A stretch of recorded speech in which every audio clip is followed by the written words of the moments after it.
dit ça. Tu as parlé, faut bien parler. Non, mais jamais pris un exemple. Il a dit Dieu a créé Satan dit. Moi, je ne suis pas arabe pour connaître le nom de Satan. Tu as vu ça, tu dis que tu sais que tu dis. Tu t'appelles comment? Tu t'appelles comment? Je m'appelle Bassa. Bassa, c'est en quelle langue? Donc, ici, ton adif, tu t'appelles Bassa. Mais il raconte toi-même. Tu dis, on t'a dit qu'il glisse. Tu dis qu'il vient. Tu dis que tu n'es pas arabe, ou dis il glisse. Parce que moi, si ton adif, vous dit Bassa. Ta langue Bassa, là. Ton adif Bassa, là. Est-ce que moi aussi, ça, vous t'appelez Bassa? Moi, je t'appelle comme je veux. Voilà comment les gens font, et puis ils arrivent à transformer l'idée des gens. On te donne un nom, je viens, je donne l'enseignement. Je donne l'enseignement. Mon ami, si tu fais comme ça, moi, il n'y a plus de prendre. En fait, tu dois comprendre que on a un forum, comme toi, faut te taire. Si tu respectes le forum, sache qu'on est dans un forum, et on ne parle pas dans le bien dans le forum. Dans le forum, là, dans le forum, là, mon frère, il est fini à toi, c'est bon, il ne comprend plus. Parce que, quand tu dis quelque chose, là, dans le forum, là, dans le forum, alors, il a dit que il dit Satan, pas de Satan, tout le monde comprend Satan. Quand on est dans le contexte de Satan, on dit non, on parle de effectivement, c'est le Jésus qui tu as menti, mon ami, tu as menti. Mon ami, tu as menti. C'est même pour te corriger mon mensonge de ma personne. Tu as dit ici que Dieu a créé Satan. Il a dit non, mais c'est pas vrai, je n'ai jamais dit que Dieu a créé Satan. Tu dis qu'il a dit Iblis. Tu dis que je ne suis pas arabe. Donc je te pose la question de savoir. Ton nom c'est quoi? Je parle. Quand je parle là, tu me laisses parler au moins. Là, il n'y a plus de respect. Là, il n'y a plus de respect. Là, il n'y a plus de respect. Parce que si pendant que je parle, tu parles là, il n'y a plus de respect. Si c'est ça là, moi je ne suis plus à toi. Non, il ne faut pas une autre façon. Continue. Si c'est ça, je ne suis plus à toi. Alors, je vais corriger ce qu'il a dit. Je ne te prends plus, je vais à lui.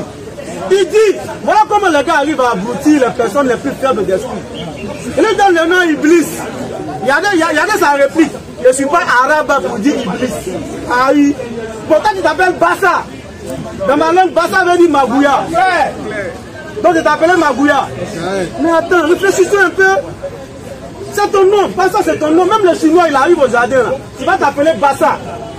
Le Thaïlandais là, il va t'appeler Bassa. En quoi est-ce que le nom a quelque chose à voir avec la langue ou l'ethnie? Voilà comment on a été enseigné, et puis tu sors tes gants, tu es en train de crier dans le vide. Non, c'est un sujet. C'est important parce qu'il faut qu'on enseigne. C'est pareil pour le mot Allah. Quand on appelle notre Dieu Allah, ils disent que non, on est arabe. Ça a quoi à voir? Donc si on t'appelle Bassa là, ça veut dire que je suis ton ethnie? Non, ça n'a rien à voir. Le nom là, il est dans toutes les langues. Quelle que soit la langue, le nom demeure le nom. C'est ce qu'il faut enseigner aux gens, et puis il est là, il sort ses gants. On va aller à Melchizedek. Il n'est pas discipliné. Ah, c'est un peu. Non, pas non, on va à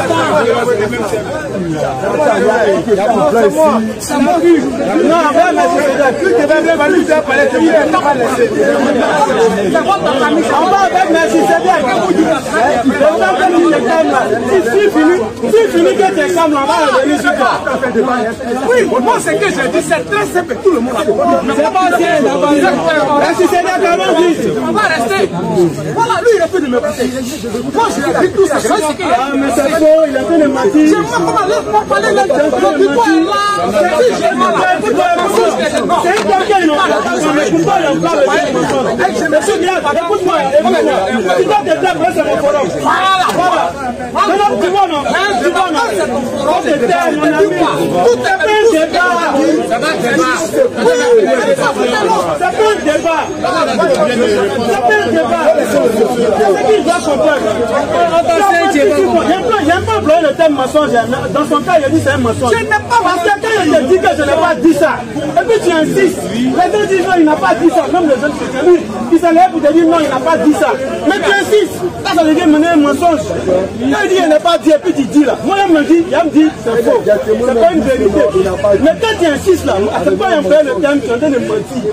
Parce que quiconque fait erreur, et puis on lui dit que c'est une erreur, et puis il persiste dedans, c'est plus une erreur. Ça, c'est à moi. Là, tu deviens un menteur. Il n'aime pas faire le thème, mais pourquoi j'emploie le thème menteur? Ça dit, il a dit, Dieu a créé Satan. Mais petit frère a dit non. Il a dit ça, je vais vous montrer dans l'air. Il dit, je viens. C'est ce qu'il a dit. Quand ils ont dit non, il n'a pas dit ça. Même le chrétien, le frère chrétien, il faut poser la question. Il s'est levé pour dire non, non, il n'a pas dit ça. Mais tu persistes, il dit Dieu a créé ça. Et Dieu n'a pas dit ça. Quand tu persistes, ça devient un mensonge. Maintenant, pendant qu'il parle, regardez. Pendant qu'il parle, il a créé le forum. Mais ça te fait quoi si tu te fais? Quand tu parles pas, c'est-à-dire qu'allons-y. Si tu te calmes, on va revenir sur toi. S'il vous plaît. Si tu te calmes, on va revenir sur toi. Allons-y.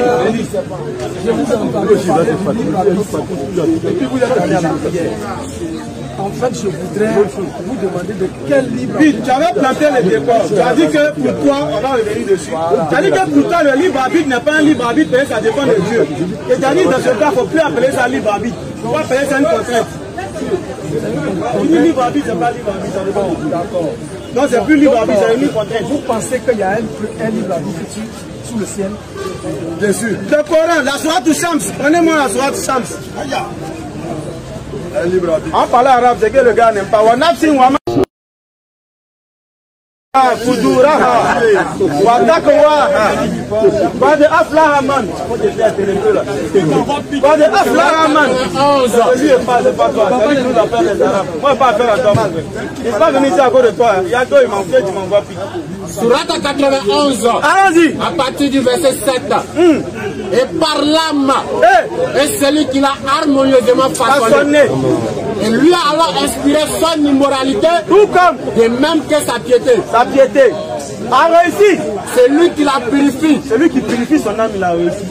Et a perdu. C'est lui qui la corrompt. Ça veut dire que chacun est libre de purifier ou de corrompre son âme. C'est ça qu'on appelle le libre arbitre. Il est libre.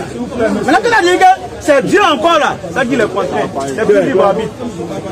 Vous savez, il y a deux langages dans la spiritualité. Il y a des moments où Dieu parle comme l'homme. Il y a des moments où Dieu parle en termes de suprématie. Non, je le dis ouvertement. Dès l'instant que vous parlez de prédestination, le livre que vous parlez, il est soumis au destin. C'est-à-dire mon choix est soumis au destin que je ne connais même pas. Parce que Dieu a décidé, puisque c'est Dieu qui a créé le bien et le mal. Personne ne peut dire le contraire. La Bible dit, je forme la lumière et je forme les ténèbres. Donc j'ai jugé sur la base de quoi? Dieu a créé le bien et le mal. J'ai jugé sur la base de Attends, tu peux me répondre. Faut pas me prendre la mort et le paradis. Il faut me juger sur la base de quoi? Attends. Le jugement de Dieu là, le jugement de Dieu là, ça dépend. Il faut laisser un de foi. Vous me laissez pas me couper. Dans même vie d'Amos, il dit rien ne se passe sur cette terre que moi je suis l'auteur. Dieu est l'auteur de tout. Maintenant, plantons le code de la prédestination. Ça veut dire quoi même prédestination? Je suis la base de quoi? Non. Vous parlez d'abord de mon mot. Il ne faut pas aller là où je ne vais pas. Voilà. Je parle de prédestination, tu me laisses développer. Voilà. Tu me laisses attends. La parole, tu vas parler. On ne parle pas de prédestination, tu parles de liberté d'expression, libre arbitre. Et tu dois contester le libre arbitre. Le libre arbitre, selon moi, je te pose la question. Il y a l'enfer, il y a le paradis. Tu es jugé sur la base de quoi? Je vais te répondre après mon développement. Tu vas voir que tout dépend de Dieu.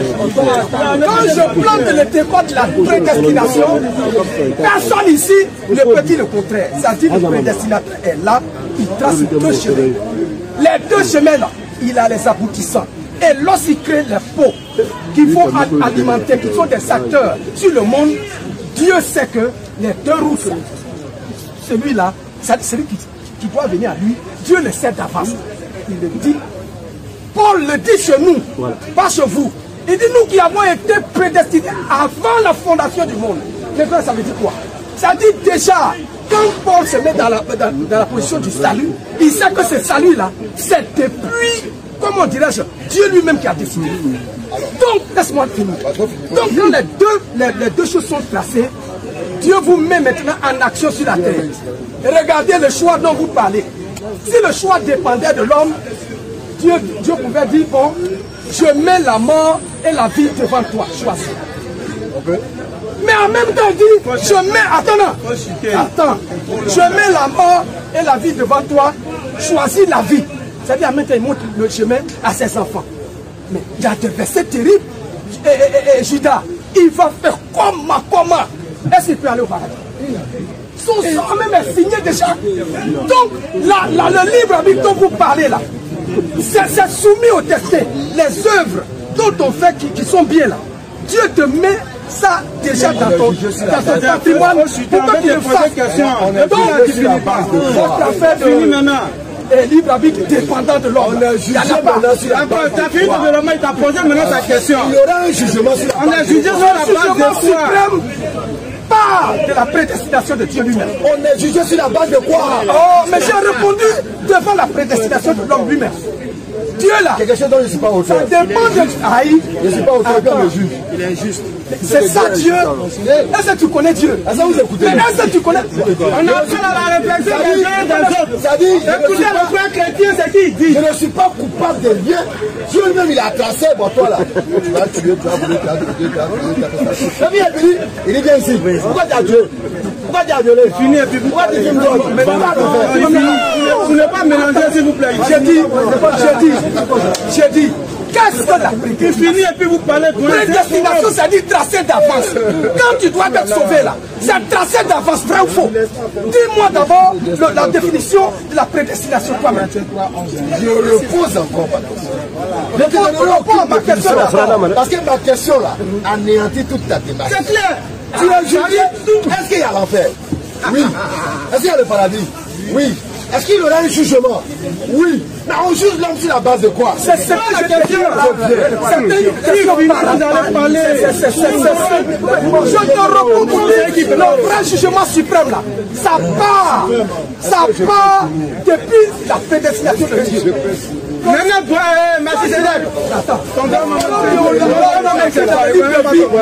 le commencement, il y a des choses qui sont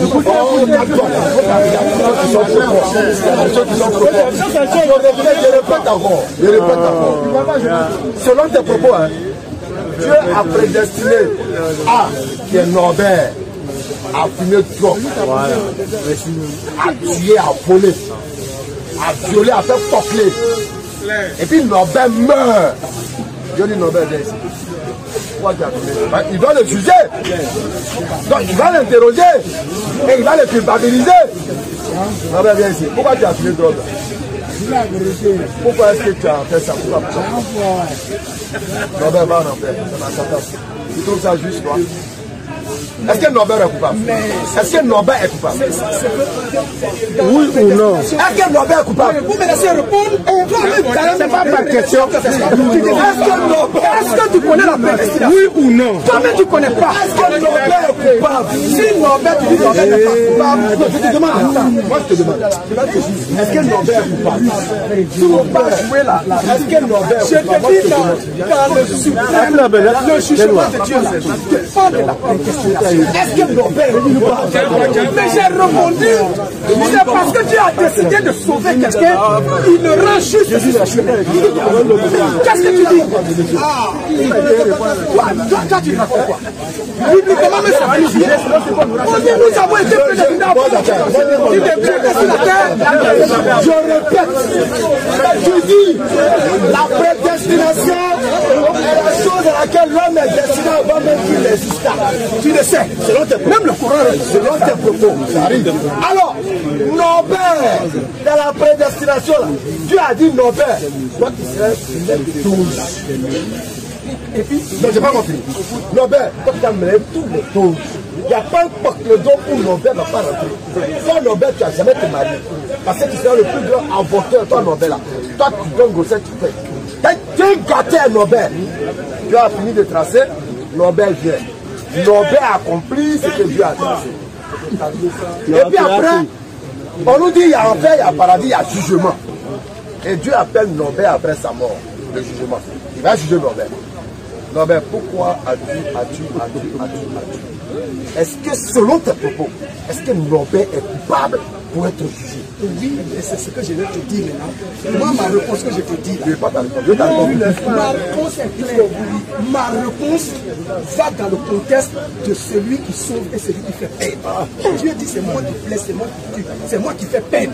Dieu là, il tape sa poitrine et dit, il n'y a pas quelqu'un pour le contrecarrer. Tout ce que tu dis là, vis-à-vis de nous là, Norbert n'est pas coupable. Le coupable, ça dit le tout, c'est le metteur en scène du film. Donc c'est Dieu. Aïe, mais attends, qui est au-dessus de Dieu? J'ai compris. Attends, qui est au-dessus de Dieu? Voilà, c'est Dieu. Mais la tout dans la main. Qui est le coupable? Si c'est Dieu. Qui avoir le courage de dire? Qui est le coupable? J'entends les tourner. Parce qu'en réalité, c'est pas clair de taper toi-même. Et si c'est clair, on va répondre. Qui est le coupable? C'est Norbert et Dieu là. Est-ce que vous acceptez la prédiction? Mais c'est-à-dire que qui est coupable? Non, d'abord, je reprends. Qui est coupable? Moi-même, j'ai dit. Il sourit. J'ai dit. Est-ce que vous croyez à la coupable entre Norbert et Dieu? Avant de te répondre, réponds à ma question. Vous croyez à la prédestination, oui ou non, coupable? J'ai dit. Ma question, la faut répondre. Tu crois à la prédestination? Tu crois à la prédestination? S'il te plaît, avant que tu passes. Voilà, mais c'est là, c'est bon, c'est bon.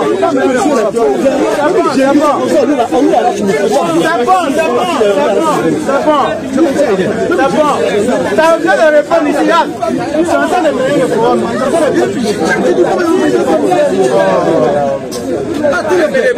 Écoutez, question. Il y a un scientifique qu'on appelle Boileau, il faut te calmer. Attends, on prend le bien d'abord. Il y a un scientifique qu'on appelle Boileau.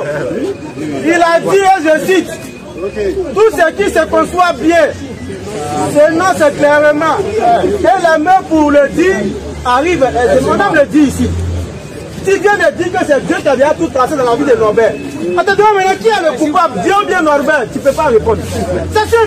Bon, c'est Dieu coupable, mais c'est Norbert coupable. Mais tu n'arrives pas à répondre. Que toi, tu as posé une question d'abord. Qui est le coupable selon ton long développement là? Qui est le coupable? Réponds. Qu'est-ce qu'il a décidé de Dieu? On dit qui est le coupable? Il ne peut pas répondre. Parce que selon son développement là, il est clair. C'est-à-dire, dans la réflexion de tout le monde là, il est clair que selon son développement, c'est Dieu le coupable. Dieu le coupable. Parce que Norbert n'a rien fait. Ça c'est quelle croyance ça là? Ça c'est quelle croyance? Quand tu me mets dans la religion comme ça, je quitte. Je quitte. Parce qu'on me dit qu'il n'a rien fait. Ils ont déjà tout fait pour moi et puis on vient me juger encore. La Bible même contredit ce qu'il dit. Allons-y.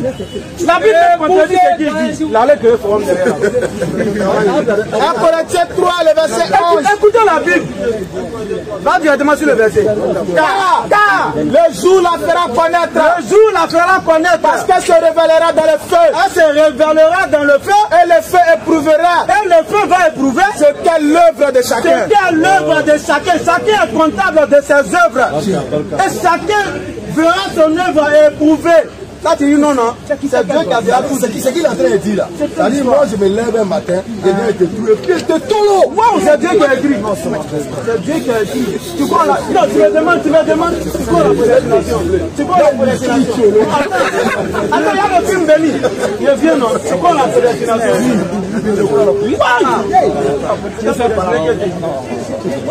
Si elle n'était pas pauvre. Ouais, allons-y. Comme comptable de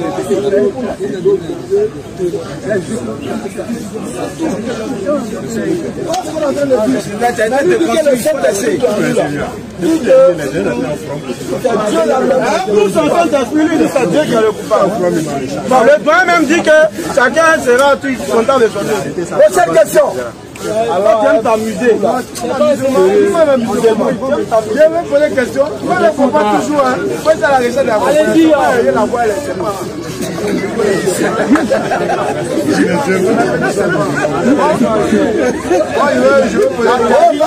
Pardon,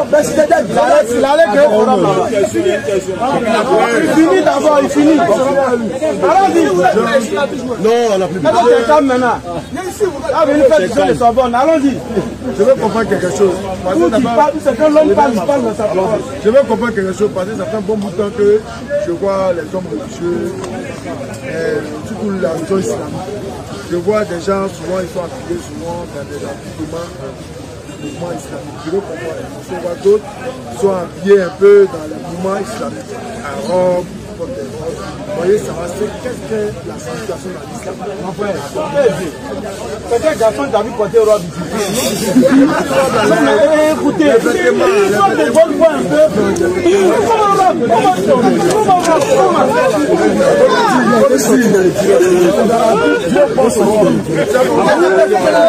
C'est Dieu de la vie, Yad. C'est Dieu de la vie qui parle. Ami, il est bon de sa robe là. Ah, d'accord. Ça, c'est la vie. Ok, bon. Vous avez dit boubou, vous avez dit robe. Comment tu vas saboter là? Non, il va dénigrer la chose, il dit robe. Boubou là, c'est les arabes. Je vais tellement répondre. Non, je veux savoir quoi. Quel est le sens dans l'islam avec c'est un vêtement. Il a porté un homme en boubou. Quand tu as porté polo, ça vient des États-Unis, il aurait pu te dire, mais pourquoi tu es ressemblé aux Américains? C'est un vêtement. En islam, dans le vêtement du croyant, là, c'est ce qui couvre sa nudité. C'est tout. C'est pourquoi c'est voulu d'avoir un boubou ici. Même si oui, c'est rare. Parce qu'ensuite, nous avons décidé pour venir ici directement. Oui, donc c'est pas. C'est plus un débat à faire. La dernière question, c'est le côté.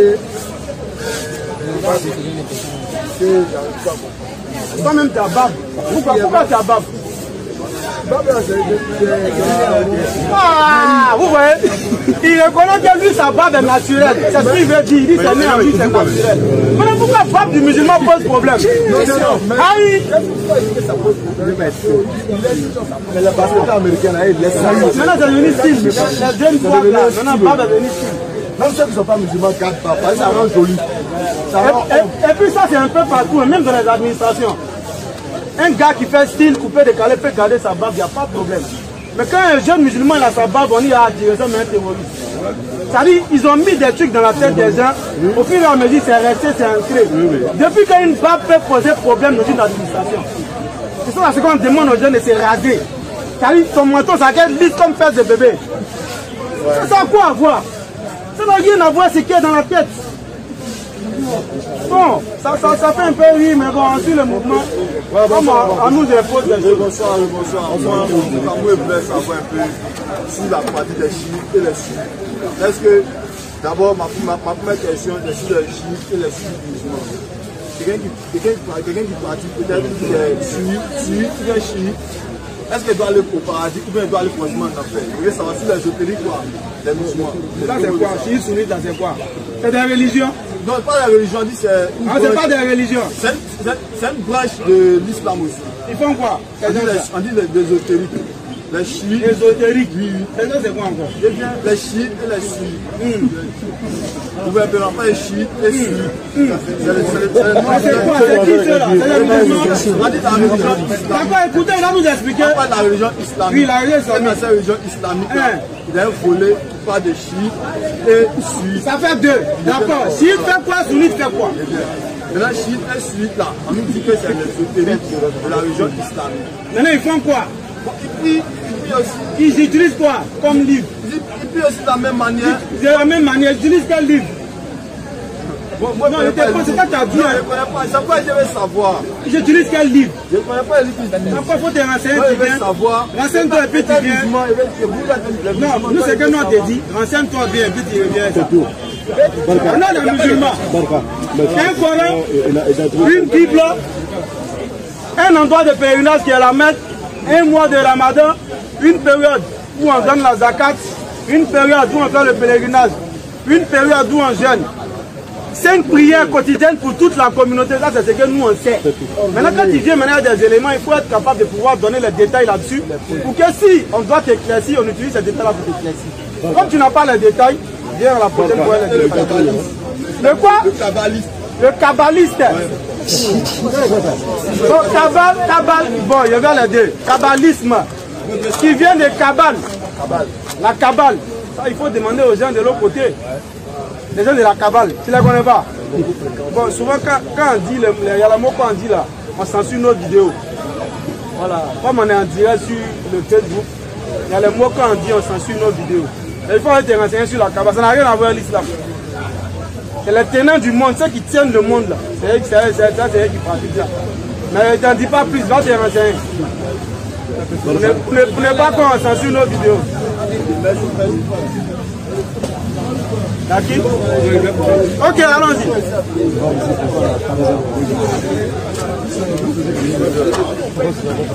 Je vais comprendre.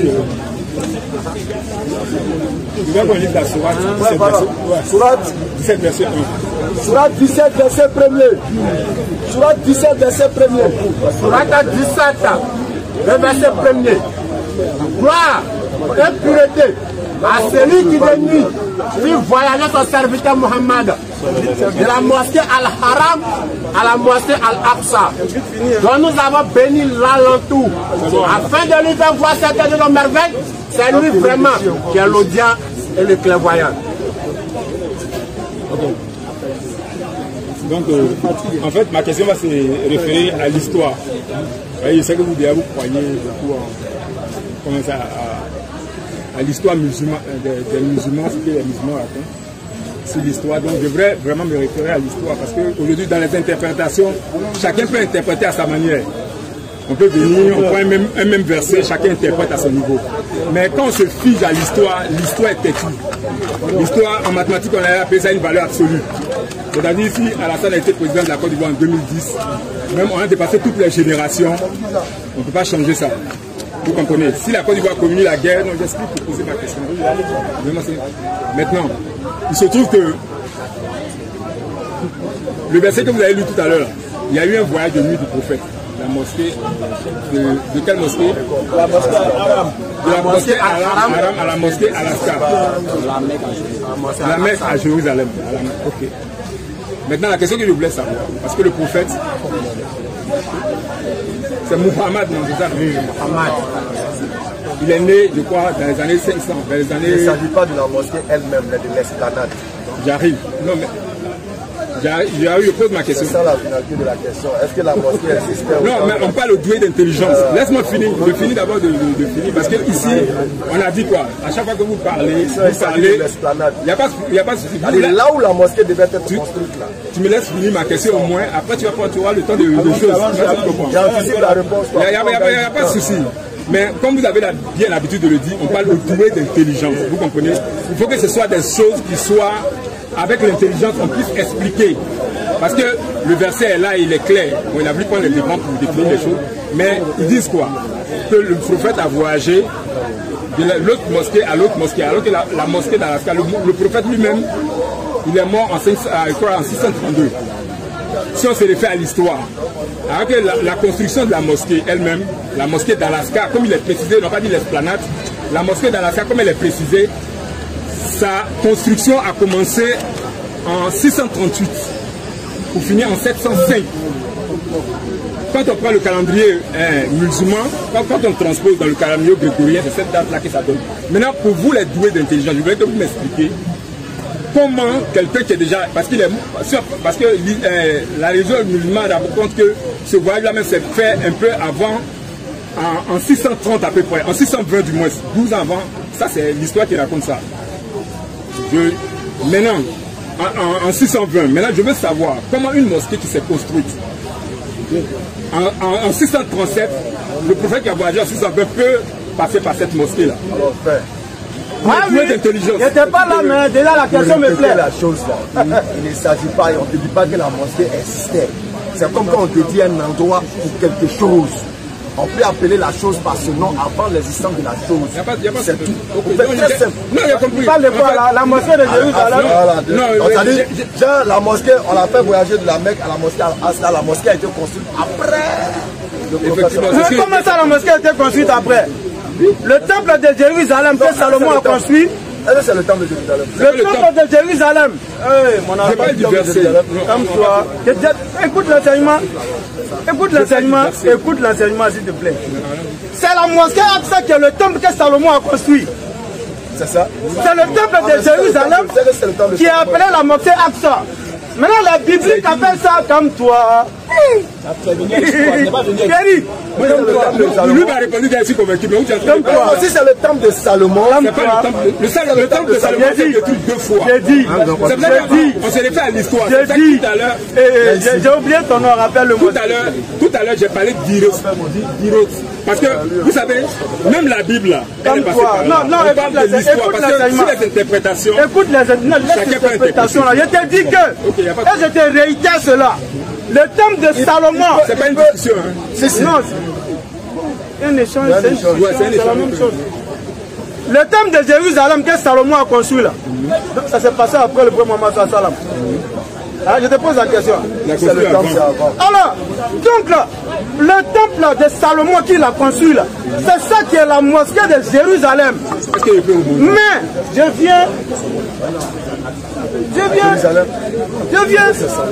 On appelle ça le 3e lieu saint de l'islam. Parce que c'est le lieu là même dans la sourate 2, verset 145, où la musulman se dirigeait, c'était la Qibla, lors de la prophétie, où la musulman se dirigeait pour faire la salat, la prière. Ensuite, ils se sont dirigés maintenant vers la Kaaba, qui est la Mecque. Donc c'est de ce lieu-là, vers la Kaaba, il est allé dans le 3e lieu saint de l'islam. Le premier qui étant la Mecque, le second étant Médine, le 3e c'est Jérusalem, la mosquée Aqsa. Et cette mosquée elle existait bien avant la prophétie de Mohammed sallam. Maintenant on appelle ça mosquée, pourquoi? Et puis les chrétiens appellent ça temple. Parce que dans leur histoire, Salomon n'était pas musulman. Or c'est nous là, tous les prophètes étaient musulmans. C'est pourquoi le temple qu'il a construit est appelé mosquée. Quand bien même que les juifs appellent ça synagogue, les gens appellent ça comme ils veulent. Pour nous, c'est une mosquée.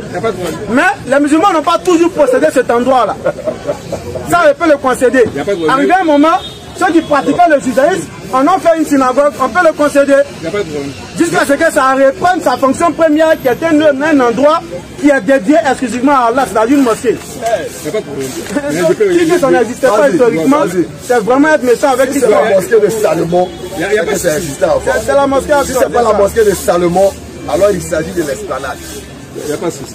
Ce que je suis en train de dire, c'est pour ça qu'au départ, quand on a commencé avant de poser ma question, je tenais à être précis par rapport aux interprétations et puis à l'historicité des choses. Parce qu'aujourd'hui, même au niveau des chrétiens, chacun a son interprétation des choses. Quand on va, vous, avec vous les musulmans, même quand on se place, le même verset, on interprète ça de différentes manières.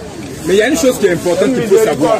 Quand on parle de l'histoire, c'est ça que... La divergence, c'est une miséricorde. Il n'y avait pas de souci. Laisse-moi aller jusqu'au bout. Sur le terrain sur lequel on peut débattre, c'est une manière de parler, ce n'est pas un débat, mais sur le terrain sur lequel on peut débattre et puis s'entendre, c'est l'histoire. Parce que l'histoire, c'est ce qui a été en mathématiques la valeur absolue. Si Gbagbo était président de la Côte d'Ivoire en 2000, ça ne peut jamais changer, quel que soit ce qui va se passer. Et les spécialistes ont étudié l'histoire pour venir jusqu'aujourd'hui. Tout à l'heure, le verset que vous avez donné, ça parle de la mosquée Al-Aqsa. Quand il parle de la mosquée de Salomon, c'est vrai que Salomon a bâti un temple, mais je te dis que le temple a été détruit 2 fois. Le temple que Salomon a bâti, d'abord en 587, ce temple a été détruit, rasé. Zorobabel se lève, il bâtit le temple. Là, maintenant, ça devient le temple de Zorobabel. Ce temple-là a été restauré maintenant par Hérode au temps de Jésus à partir de vers l'an 0 là-bas. Moins 20 avant Jésus, ils ont restauré le temple qui est fini en 60. Donc, ce n'est pas le temple de Salomon. Le temple de Salomon n'a rien à voir avec ce temple-là. Mais ici, il est précisé la mosquée d'Al-Aqsa. Moi, ce que tu m'as dit là, moi, ça m'a convaincu. Tu comprends un peu, non? Parce que dans tes explications, tu as expliqué quelque chose. Quand tu parles de l'histoire, non, l'histoire là. Je peux finir. Laisse-moi finir. Parce que l'histoire là, parce que le verset, il est clair. Tu comprends un peu, non? Le verset, il est clair. Le verset ne parle pas de l'esplanade du temple. Même si aujourd'hui, c'est l'esplanade du temple. Le verset parle d'un lieu avec un nom précis. C'est comme moi je te dis la présidence de la Côte d'Ivoire. Il a justifié avec la mosquée d'Al-Aqsa. Cette mosquée, elle n'existait pas. Cette mosquée, elle n'existait pas au temps de Mahomet. C'est tout. Maintenant, ce que tu m'as dit là, quand tu m'as dit que c'est le lieu là qu'ils occupent la mosquée d'Al-Aqsa, je peux partir ici parce qu'on n'est pas là pour faire une discussion. Mais à la réalité, quand on analyse le verset parle d'un lieu précis. La mosquée d'Al-Aqsa. Et dans l'histoire, la mosquée d'Al-Aqsa n'existait pas à ce temps. Et le temple de Salomon que vous dites, qui est la mosquée d'Al-Aqsa, le temple de Salomon a été détruit 2 fois. Au moment où on arrive là... Non, ça on a compris, quand tu parles de l'histoire, il faut très attention à les données historiques. Parce que l'histoire dépend de celui qui écrit l'histoire. Non, c'est ça, non. Ah, ça va comprendre ça comme ça. Même ce que tu viens de dire concernant le président Gbagbo là, quelqu'un peut écrire autre chose. L'histoire dépend de celui qui écrit l'histoire. La vraie histoire. La preuve, c'est pas que la vraie histoire. Fini, la preuve même, les Kémites reprochent à l'Occident d'avoir repatrié l'histoire et d'avoir transformé l'histoire à leur guise. C'est universel. Et qui nous ont vendu une histoire qui n'était pas la vraie histoire. Donc l'histoire dépend de celui qui... Oui, maintenant, non, ça dépend. Mais nous aujourd'hui, attendez, nous aujourd'hui, vous savez, les gens avant là, n'avaient pas les données qu'on a. Nous aujourd'hui on a Google, aujourd'hui on peut faire des recherches. Vous savez, nous on a rendez-vous. Écoute-moi, non, il y a des recherches qu'on peut faire. Ce que je te dis aujourd'hui, nous on a rendez-vous à l'histoire parce qu'aujourd'hui l'information est disponible. Vous comprenez un peu, quelqu'un peut mentir tout de suite là. On peut aller faire des recherches de 2 jours, 3 jours. C'est pour ça que je dis que même l'histoire, quelqu'un peut raconter son histoire, mais on peut avoir la vraie histoire. Et c'est de la vraie histoire que je parle. Après, tu peux avoir une vraie histoire, c'est quelque chose. Parce que, donc tu as dit que l'histoire n'existe pas. Non, c'est quelque chose. Quand il son indépendance en 1960, c'est en 1964, il est dans le faux. Non, non, non. Ça, c'est la réalité de l'histoire. En fait, nous faire court pour avancer. Il est allé à la mosquée de Jérusalem. C'est tout. Il y a le temple qui était déjà construit auparavant, qui existait toujours. Tu comprends, non? Donc, il n'y a aucune discussion à ce sujet-là. Tu vois, non? Viens te donner historique, je t'envoie mes données historiques. Tu ne peux pas me prouver historiquement que ce temple n'existait pas au temps du prophète. Maintenant, si tu me dis qu'ils ont appelé ça mosquée au lieu de temple, là maintenant c'est une question d'appellation. Mais ce temple a toujours existé.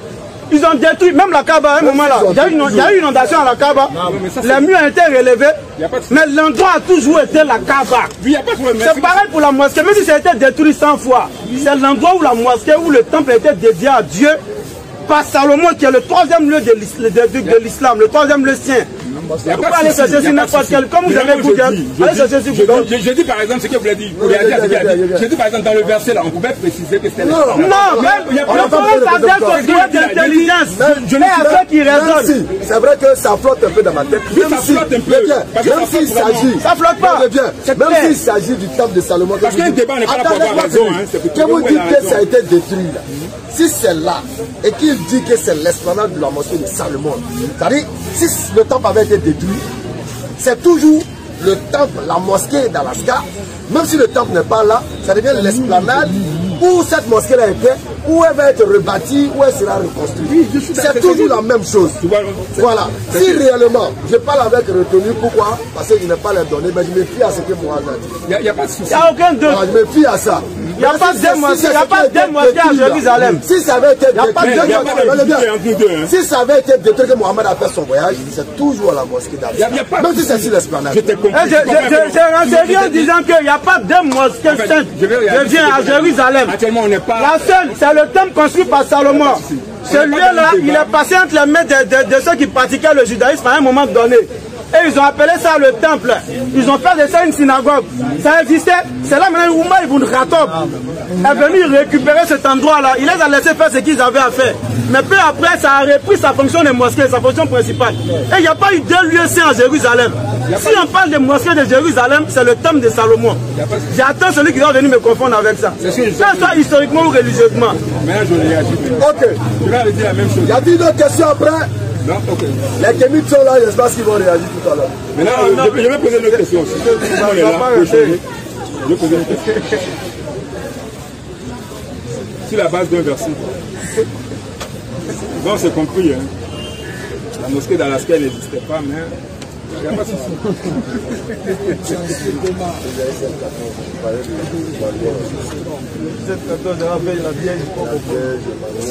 Il n'a pas tenu au direct, il est resté derrière l'écran. La vieille d'autres questions là-bas, c'est pas Marie, c'est pas les Jésus. Tu prends l'attention où on te dit la jeune fille. Bon, c'est bon. C'est bon. Bon, c'est lui, on écoute. Il répète, il n'y a pas eu 2 mosquées à Jérusalem. Il n'y a pas eu 2. Oui, je suis d'accord. Voilà, allons-y. Je suis d'accord qu'il n'y a pas été mosquée. On va éclairer la lanterne de ceux qui sont là. Parce que vous savez, on est dans un groupe hétéroclite. Il y a des gens qui ont un certain niveau, il y a d'autres qui n'ont pas un certain niveau. Donc, il faut qu'on passe sur des bases où tout le monde peut comprendre. C'est pour cela que j'ai parlé de l'histoire. Parce que si on parle d'interprétation, ça c'est un autre mouvement. Non, vous comprenez? Mais l'histoire, comme il a dit là, la mosquée d'Al-Aqsa, comme il a dit la mosquée Al-Aqsa. Al-Aqsa, peut-être que je prononce mal. Oui, comme il a dit là, vous comprenez que cette mosquée, c'est vrai que c'est la seule mosquée qui a été bâtie. Mais ce que moi je disais en son temps, c'est que autant où Mohamed faisait son voyage, la mosquée n'était pas là. Très bien. Même si la mosquée n'était pas là. Oui. et que l'espace où la mosquée avait été détruite, là, ça demeure toujours là. Oui, mais en fait... Alors, maintenant lui te dit... Maintenant, moi, je dis... Non, mais tu ne peux pas vouloir une réponse. Attends, s'il te plaît. Non, là, il n'y a plus de débat. Là, il y a un fanatisme. Là, tu veux choisir une réponse. En fait, là... Non, tu veux choisir une réponse. Éclairer les doués d'intelligence. Parce que ça, si vraiment faut être vraiment intelligent pour comprendre, il faut avoir les détails. Sinon, ce qu'il a dit là, il n'y a pas ce qui est clair plus que ça. Le temple à la base a été construit par Salomon et dédié à Allah. Dans notre patrimoine, nous les musulmans là, dans notre patrimoine, nous les musulmans là, Salomon était un musulman. Donc lorsqu'il construit un temple dédié à Dieu, on appelle ça mosquée. Il priait dedans. Et par la suite, j'ai même précisé que si on veut aller sur le plan historique, comme il le dit là, c'est effectivement passé aux mains de ceux qui pratiquaient le judaïsme. Et l'appellation temple, il te dit qu'on peut comprendre que ça soit appelé temple, parce que ceux qui pratiquaient le judaïsme avaient récupéré ça à un moment. Ils en ont fait ce qu'ils voulaient, tout comme la Kaaba, qui avait été récupérée par les féticheurs à un moment, qui exposait leurs idoles dedans leurs fétiches. Mais ça a été récupéré par la suite, mais l'appellation Kaaba est restée. Donc, si ça a été récupéré par ceux qui pratiquaient le judaïsme, qui ont appelé ça temple, il a dit ça n'exclut pas tout que ce soit la même mosquée. Et j'ai posé qu'il n'y a pas eu deux mosquées à Jérusalem construites et dédiées à Allah. Mais il y a encore ambiguïté encore pour les gens encore. Et il a dit que c'est lorsque le calife Oumar il est venu, après lui ça a été récupéré et ça a repris sa fonction de mosquée. Donc ça a toujours été la mosquée Al-Aqsa. Mais c'est à quelle année le calife Oumar a fait cette mosquée-là? Quand il a commencé à la construire, moi c'est de là que je parlais. Sinon, il n'y a pas d'ambiguïté, c'est ce que je dis là. Mais le texte il est clair. Donc on s'est compris. Donc c'est pour éclairer la lanterne. Ok, ça va. Donc on s'est compris. Sinon, selon le texte, ça a toujours existé. Ça a toujours été une mosquée. Donc on s'est compris. Parce qu'au moment même où... Ça n'a pas toujours existé. L'esplanade a toujours existé. Mais la mosquée n'a pas toujours existé. Ça a toujours existé. Si tu veux dire qu'au moment où Mohamed fait une bénédiction, c'était détruire le temple en l'an 66. Je vais te poser une question simple. Attends, s'il te plaît. Une question simple qui se passe autour de nous. Est-ce que la présidence de Côte d'Ivoire a toujours existé depuis sa constitution? Est-ce qu'elle a toujours existé? Pourquoi? On sait à quelle année elle a été construite. Non, j'ai dit depuis sa constitution. Tu n'écoutes pas. J'ai dit depuis sa construction là. À partir du moment où elle a été construite. Est-ce qu'elle a toujours existé jusqu'à nos jours? Non, mais là tu ne peux pas employer toujours. Tu peux pas toujours si tu prends en compte le passé, le présent et le futur. Moi je te dis non. Non, mais quand tu parles de la mosquée, quand tu parles de... Attends. Quand tu parles du temple de Jérusalem là, s'il te plaît. Quand la mosquée a toujours existé. Quand tu parles du temple de Jérusalem, elle a été construite à un moment donné, non? J'ai même dit que c'était construit à Salomon. Mais à partir de sa construction là, moi j'ai affirmé qu'elle a toujours existé jusqu'à nos jours. Maintenant je te donne encore l'exemple pour que tu puisses mieux comprendre. Est-ce que la présidence de Côte d'Ivoire, à partir du moment où elle a été construite là, est-ce que jusqu'à nos jours elle a toujours existé? C'est ce que je demande. Depuis sa construction, il y a pris un point de départ. Depuis ce point de départ jusqu'à nos jours, est-ce que ça a toujours existé? Il ne faut pas avoir peur, ce n'est pas question piège. Moi je comprends bien le français, c'est cela que je suis en train de dire le mot toujours là. Tu peux dire simplement, depuis 1960 ou bien depuis 1985 que la présidence a été construite là, est-ce que ça a été là? Mais quand il dit toujours existé. Depuis que ça a été construit, le mot toujours là. Il répète ce qu'il a dit. Il répète ce qu'il a dit. Il a bien dit depuis sa création, depuis sa création. C'est ce qu'il a dit. Depuis qu'elle a été créée, oui, jusqu'à aujourd'hui. Avec qu'elle a été détruite d'un moment, non? Qui ça? La présidence. De la Côte d'Ivoire? Oui. J'enlève mes lunettes. J'enlève mes lunettes. La présidence n'a pas été détruite. La maison du président. La présidence, pendant la crise, la présidence, ça n'avait plus sa fonction de présidence. Tu parles des bâtiments. Ça n'avait plus ça. Mais quand on parle d'un lieu, on parle de quoi? Mon ami. Non, il n'y a pas de problème. Vous savez, mon Dieu. Là, vous rentrez dans les figures de style. Moi, je vais dire ma maison a péché. Ça n'a pas dit que ma maison a péché. Ça a été les Maintenant, on parle en français. Maintenant,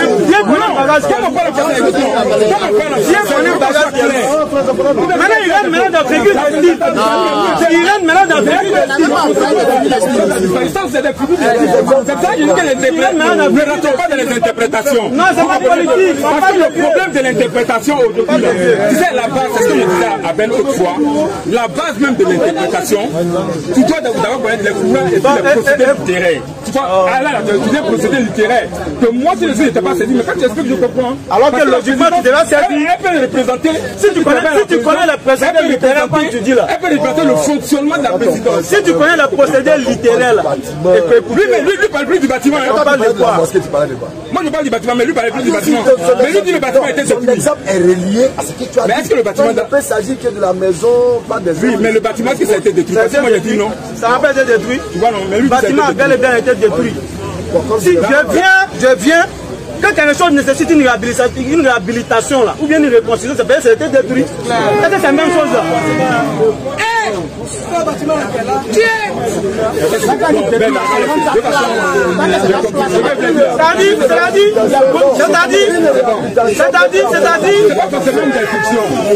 Une dégradation est une destruction. La dégradation est une destruction. La dégradation est une destruction. Je ne te parle pas de c'est le mot maintenant que vous n'arrivez pas. Écoutez. Il n'a pas parlé de disparition. Il n'a pas dit que ça a disparu. Il a dit que ça a été détruit. Mais personne n'est d'accord avec toi ici. C'est toi que tu n'es pas d'accord. C'est toi que tu n'es pas d'accord. C'est toi que tu n'es pas d'accord. C'est toi que tu n'es pas d'accord. Il n'y a pas de discussion. C'est toi que tu n'es pas d'accord.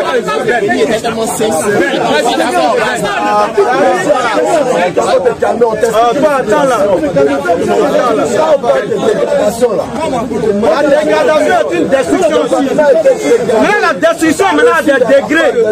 La destruction a des degrés. Si quelque chose est dégradé, a été détruit à un degré. On parle maintenant de non, en toute humilité, français, vous ne comprenez pas que dégradé, c'est la restauration. On appelle ça de la restauration. C'est une destruction. Est-ce que la dégradation est une destruction? Ça, on appelle ça de la restauration. Est-ce que la dégradation est une destruction? C'est pas la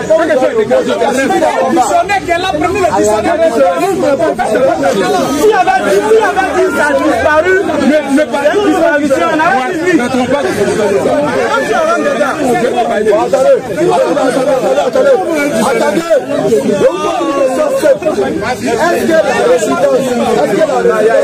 la résidence a été détruite par la je demande, est-ce que la résidence du président a été détruite? C'était mis à plat. Ça, c'est le combat, il y a eu des grenades qui sont tombées dans ça.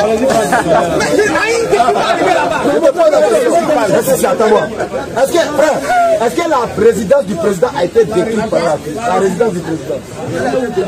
Maintenant, est-ce qu'ici la destruction veut dire que la chose est effacée totalement? C'est pas être effacée totalement. Donc elle a subi des dommages. Alors, donc des dégradations. Attends, donc des dégradations. Donc le mot détruit ici. Mais oui, ne doit pas être vu dans l'anéantissement total. C'est tout. Il y a anéanti et puis il y a détruit. Ça veut être dégradé. On va rentrer dans le contexte. C'est vrai détruit. Parce que détruit la lutte, c'est même chose. On va définir le mot détruit. On va utiliser ça. Si on la réhabilite. Voilà. Alors, du moment où tu parles de destruction, lui, quand il a fait le thème de destruction, il a dit détruit et ça a été réhabilité. Les gens ont dit non, comment on peut réhabiliter quelque chose qui a été détruit? Bon, il y a la définition additionnelle. Question, allons-y, avançons. Avançons. Non, alors les questions, non, on a fini ça. Prochaine question. Qui nous a parlé de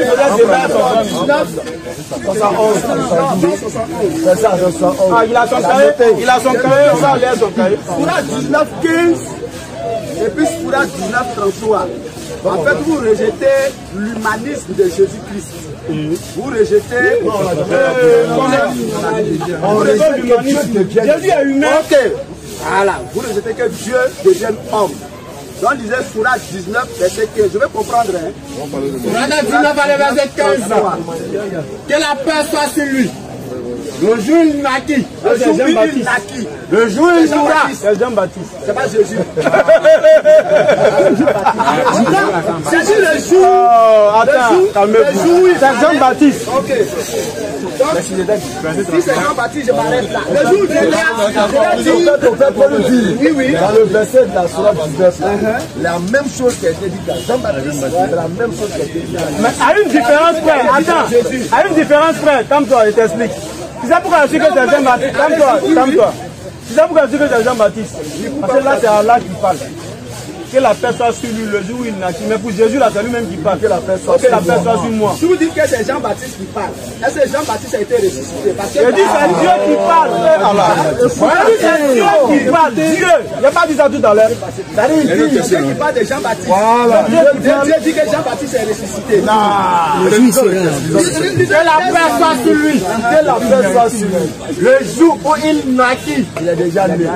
Le jour où il mourra, le jour où il mourra, et le jour où il sera ressuscité vivant. Maintenant, on regarde dans les faits, on voit que Jean-Baptiste n'est pas encore ressuscité. Donc on attend ce jour de la résurrection de Jean. Quel Jean-Baptiste? Même Jean-Baptiste. C'est trop fort pour toi. Parce que Jean-Baptiste ne sera pas ressuscité. Pourquoi? Même vous, après votre à la résurrection. Voilà. Lui, sa résurrection là, n'est pas un fait dont on parlera. En tant qu'être humain, moi je serai ressuscité. Parce qu'on parle de quelqu'un qui vient et qui marque son temps. Oui, mais c'est ce que la Soura dit. La Bible nous le dit et vous vous rejetez l'humanisme de Jésus. Quand votre Soura vous dit que Jésus, alors la Soura 33. Alors 1933. Je pose ma question, ma dernière question. Tu regardes comme ça, tu commences à lire pendant que je suis. Maintenant, toi, tu lis. Vas-y.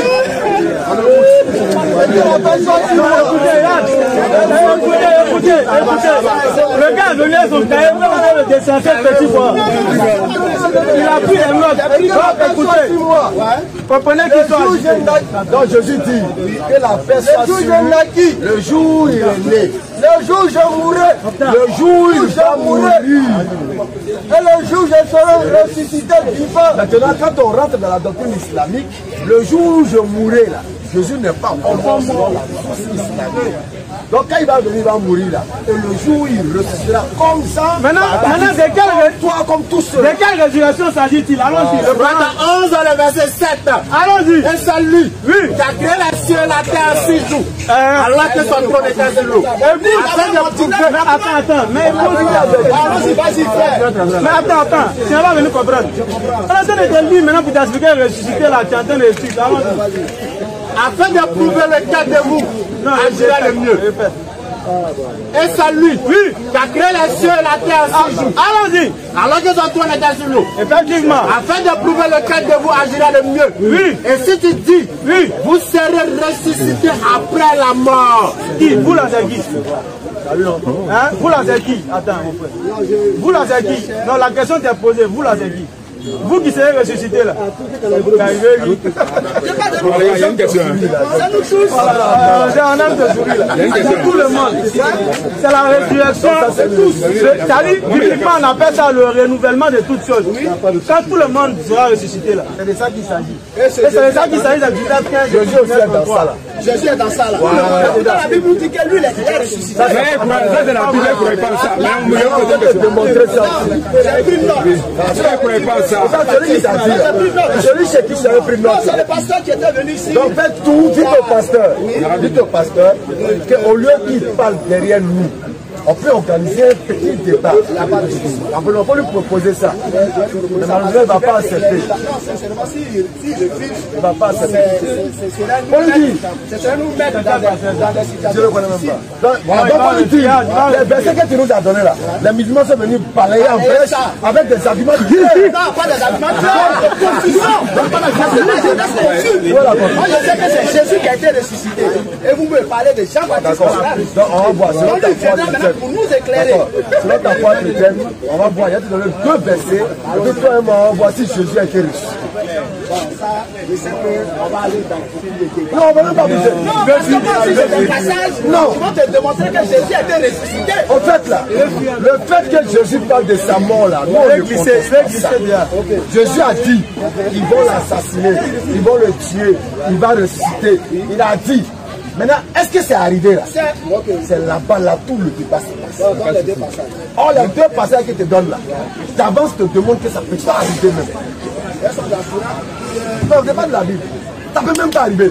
Parce que la venue de Jésus sur terre n'était pas venu de mourir pour sauver quelqu'un. C'était un assassinat programmé par les vignerons qui avait pour objectif et intention ou habitude de tuer le prophète de Dieu qui leur était renvoyé. C'est pourquoi quand tu prends Marc 12, à partir du verset 6, la parabole des vignerons t'établit la scène clairement. Jésus ne vient pas pour venir mourir. Dieu l'envoie vers les vignerons pour annoncer sa parole, pour sauver des gens et prendre la part de Dieu parti avec.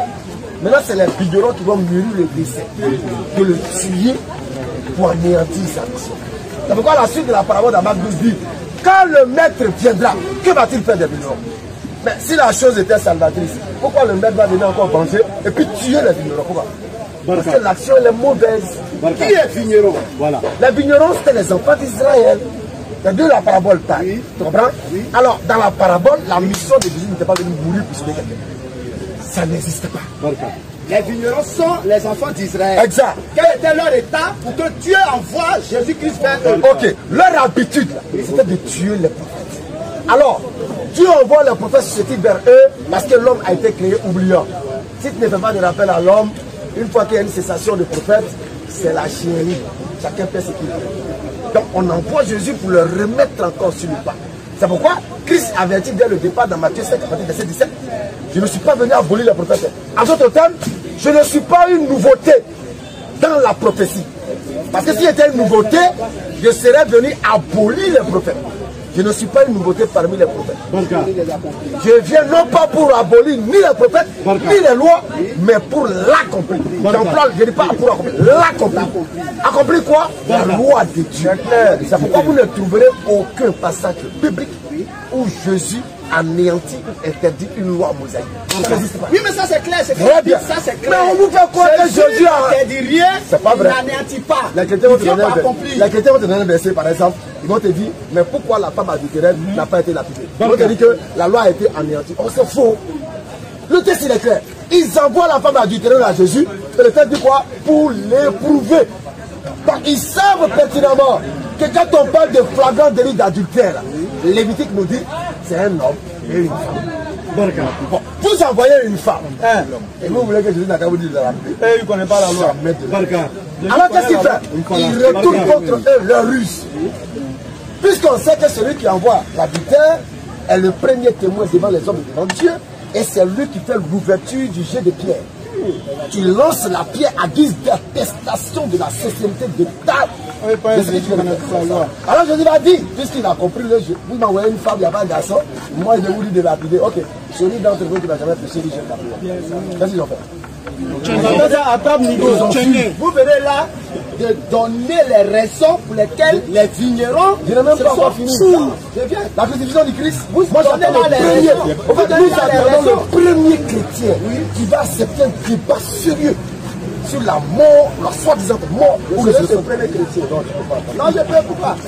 Tu me juges par un non, tu peux pas. Je peux. En toute humilité. Je peux. Vous avez fait ça pour Jésus, non? Je vous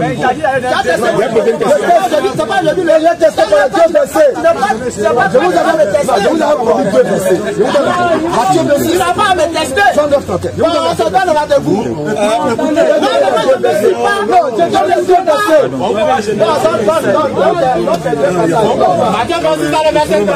Pourquoi me dire que tu n'es pas préparé? Non, je n'ai pas parlé de préparer, c'est pour aller avec la humilité. Écoutez, non. Moi, tu dis que tu n'auras pas un chrétien. Moi, je me propose. D'accord. Tu sais pourquoi? On n'a même pas besoin d'aller face à un chrétien. Parce que la Bible est claire. Lorsque l'on vous traînera devant les magistrats et les juges, ne vous inquiétez pas de ce que vous allez dire. Parce que le Saint-Esprit. Alors, ici on n'est pas magistrat. Mais tant qu'on veut dire quoi? Tant qu'on va interroger l'un des petits qui croient à Jésus dans une situation quelconque, il n'a pas à s'inquiéter de ce qu'il va dire. Mais qui interroge? Parce que c'est le Saint-Esprit qui interroge. Je suis en train de t'interroger. Matthieu 26, verset 39. Au verset 39. Écoute bien. Puis, ayant fait quelques pas en avant, Jésus va faire quelques pas en avant. Il se jeta sur sa face et pria ainsi. Parce qu'il a compris que la manigance de l'assassinat est en train d'atteindre son objectif et sa fin. Alors il va se jeter sur sa face et il va dire ceci. Mon Père, c'est impossible. S'il est possible que cette coupe s'éloigne de moi. La coupe ici représente la mort. Si cette mort s'éloigne de moi. Toutefois, non pas ce que je veux, non pas ce que moi, Jésus, je veux, mais comme tu veux. Mais ce que toi tu veux. Alors nous savons pertinemment que dans la ligne de conduite de Jésus, il ne dit rien de lui-même. C'est clair. Et il ne fait que la volonté. Ah, c'est lui-même qui a dit ça. Et tout ce qu'il dit là, c'est Dieu lui-même qui lui dit de dire. En ce moment précis, quand Jésus est en train de dire qu'il ne veut pas mourir là, c'est Dieu même qui est en train de mettre ça dans la bouche de Jésus. Effectivement. Dieu va-t-il contrecarrer sa volonté transmise par le Christ? Jean 9, le verset 31. Allons-y. Nous savons que Dieu n'exauce point les pécheurs. Dieu n'exauce point les pécheurs. Mais si quelqu'un l'honore et fait sa volonté, c'est celui-là qui les exauce. Alors ma question c'est tout. Lorsque Jésus dit à son Père, Dieu, moi là, je ne veux pas mourir, sera-t-il exaucé ou pas? La réponse est 1 milliard. Le développement de la première lecture que vous avez faite, vous avez fait ressortir que Jésus-Christ dit tout ce qu'il reçoit de son Père. C'est ce que vous avez dit. Et que toute parole portée dans sa bouche ne vient pas de lui. Et la volonté du Père. Et la volonté du Père. Et vous progressez pour dire Jésus-Christ priant se voit en train de demander à Dieu est-ce qu'il va mourir ou ne va pas mourir. Il ne peut pas mourir. Alors qu'il va être exaucé pour cette mort. Et devant vous, citez notre passage qui dit qu'il reçoit tous les péchés. Et puis, il n'est pas exaucé parce qu'il a péché. Je dis, oui, quand Jésus prie, dans le second passage, ça ne concerne pas, mais le premier. Quand Jésus a demandé à ne pas mourir, là, il ne dit rien de lui-même, mais il dit tout ce que le Père lui dit de lui. En d'autres termes, c'est le Père qui est en train de dire à Jésus de demander que lui ne peut pas mourir. Or nous savons que le même Jésus dit que le Père l'exauce. Toujours dans le verset 42. Écoute, pour moi, je savais que tu m'exauces toujours. Quand on dit toujours c'est sans déception. Alors quand tu demandes à Dieu à ne pas mourir, cette demande qui est la volonté de Dieu, cette volonté qui est toujours exaucée par Dieu, est-ce que Jésus sera exaucé ou pas? Tu as abasourdi par ton niveau de langue. Est-ce qu'il sera exaucé ou pas?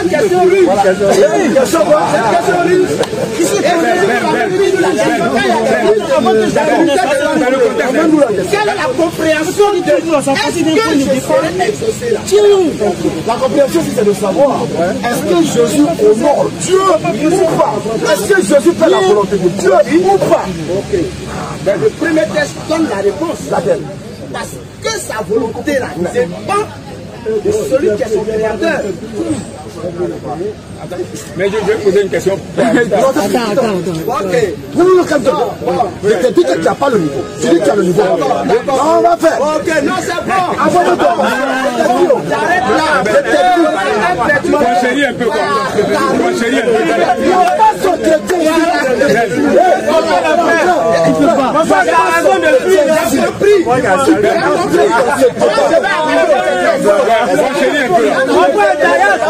Calmez-vous.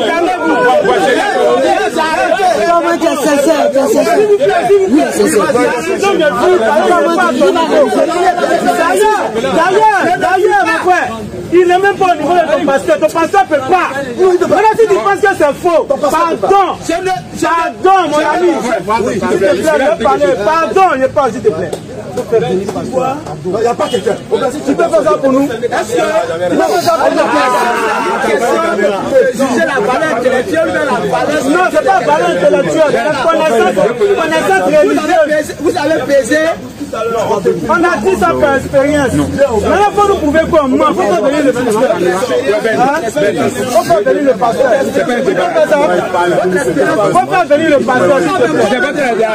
Tu ne veux pas le pasteur.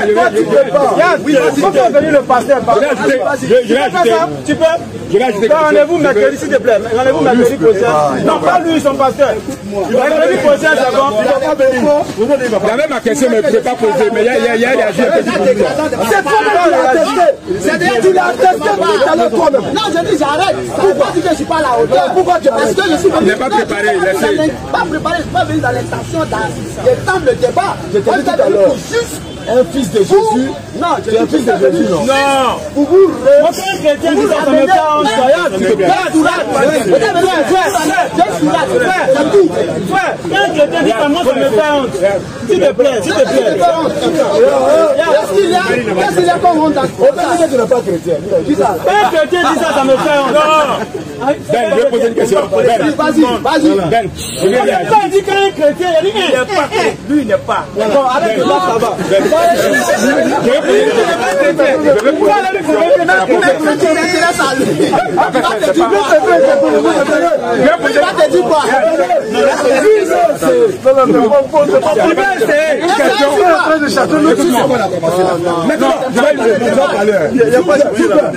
Lui veut parler. Mais lui a dit. Non, je parle pas de toi. On peut dire que lui peut nous prendre sur le sujet. Il dit qu'il ne faut pas, on va le filmer. J'ai dit au père, on ne va pas te filmer. Mais moi, on va me filmer. Pardon, demandez au père, pardon. La carte de ça. Borila premier. Pardon. Comme je l'ai dit là, dans les interprétations, on peut aller tellement loin. Mais la seule question que je voulais poser, non, moi, il y a un problème avec toi, s'il te plaît. Non, s'il te plaît, pas Ben, c'est le forum. Non, mon problème est avec toi. Non, tu n'es pas lui, c'est un lui. Mon problème est c'est quoi? En fait, tu jettes des paroles en faisant croire que si jamais tu avais le temps, c'est ce que tu m'as fait la dernière fois ici. Nous, comme votre temps est arrivé, on ne va pas débattre aujourd'hui une autre fois. Maintenant, là, tu viens de dire quoi? Vous êtes attends, tu viens de dire. Vous prenez des interprétations, mais je ne veux pas rentrer dans ça. Arrête! Tu as couru pour sortir. Je te jure.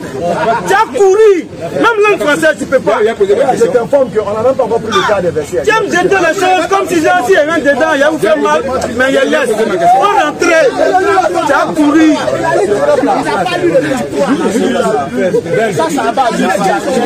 c'est plus la compréhension. Il a la parole maintenant, il a la parole. C'est plus la compréhension. Ok, on vous écoute.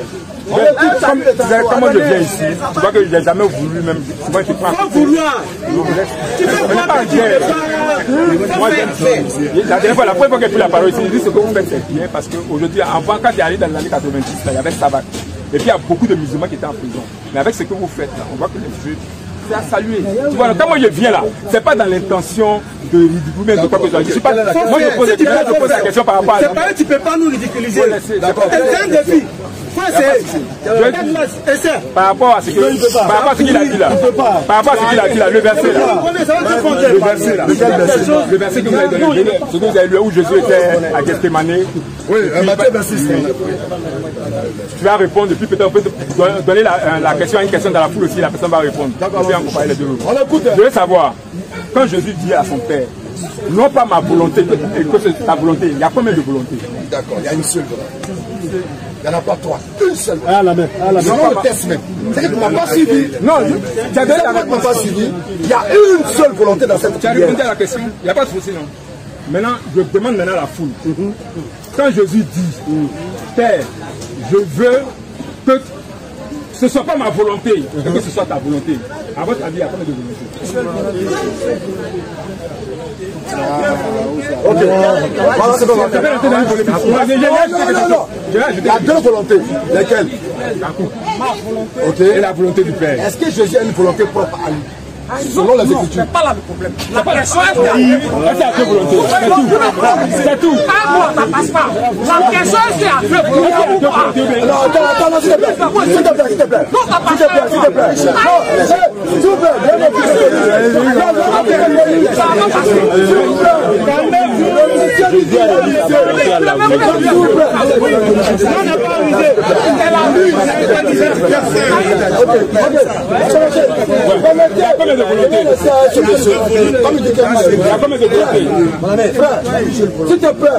te plaît, lui n'est pas musulman.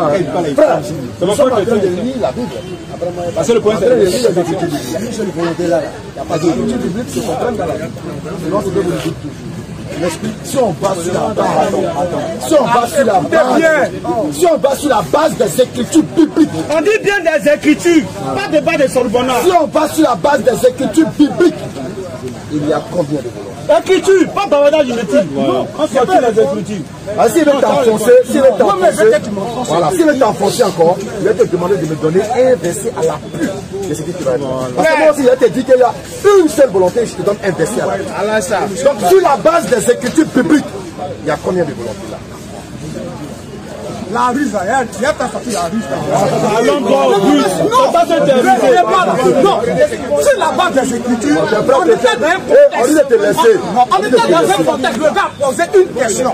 Là, il y a combien de... Sur la base des écritures, il y a combien de volontés? Mais on dit, le contexte qu'il a donné là, est-ce que dans cette partie... Est-ce que le contexte est dans les écritures? Il veut dire qu'il y a combien de volontés? Est-ce que c'est dans les écritures? Est-ce que c'est contexte dans les écritures? Il faut lui poser la question. Est-ce que c'est dans les écritures? Sur la base des écritures, il y a combien de volontés? Le texte qu'il a lu là, il demande il y a combien de volontés? Ça vient de qui? Ce texte a bien dit. Ce texte a bien de qui? Restons dans le texte. Dans ce texte-là, il y a combien de volontés? C'est là le problème. C'est pas tout la Bible. On n'a pas dit sur la base des écritures. On n'a pas dit toute la Bible. Il y a combien de volontés? Le texte qu'il a lu tout à l'heure, il y a combien de volontés? Sur la base des écritures. Il n'a pas me filmer. Sur la base des écritures. Oui, la base des écritures. Il y a combien de volontés? Il y a combien de volontés? Mais dans ce texte-là, quand il dit la base des écritures, c'est toute la Bible. Non, mais il a répondu non, monsieur. Non, il n'a pas encore répondu.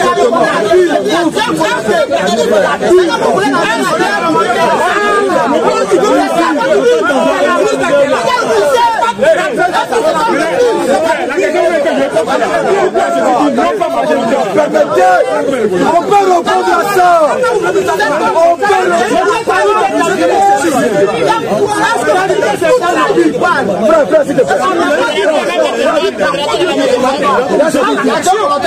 Monsieur, écoutez-moi bien. Le texte, monsieur, n'a pas dit de tout ça. Combien de fois dans le contexte de cette les gars, s'il vous plaît. Voilà ce qu'on va faire. Voilà ce qu'on va faire. Il y a de montrer que nous sommes intelligents, mais pas lycée. S'il vous plaît, s'il vous plaît. Pardon. Tu vas te placer seul.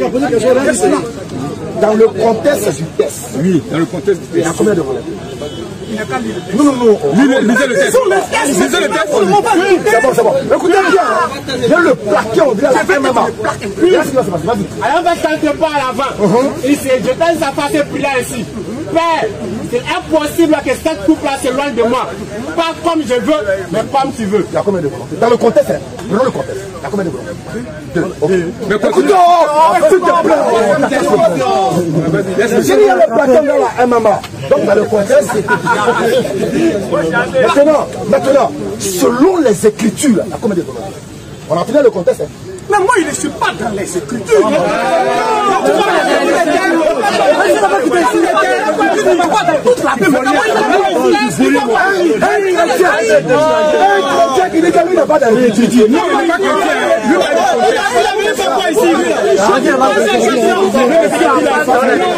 C'est selon le contexte.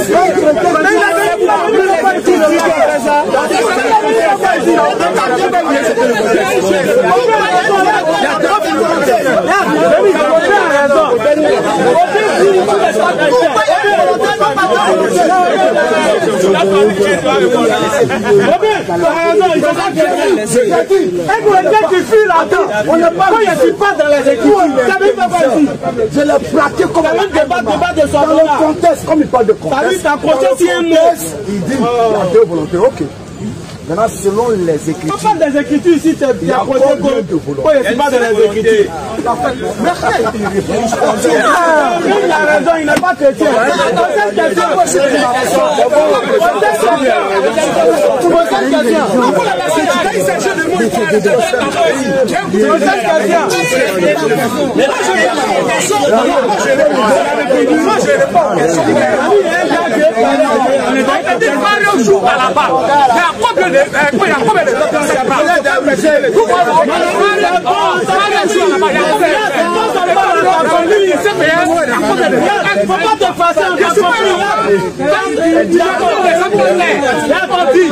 Mariam joue à la base. Ça, c'est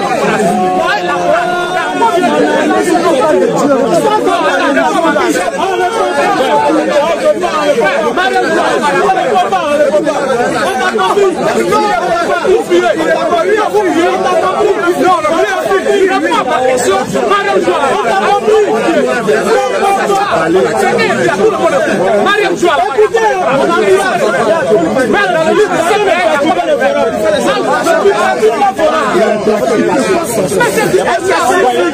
Il a posé une question. Ma dernière question. À chacune de mes questions, si tu veux se terme, lui seulement on l'a compris. Quelqu'un qui dit moi je suis pas dans les écritures. Non, lui il n'est pas chrétien. Il n'est pas chrétien.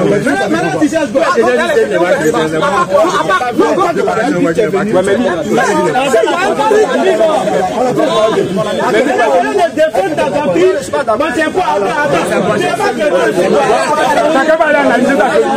Tu n'as pas chrétien, c'est quoi?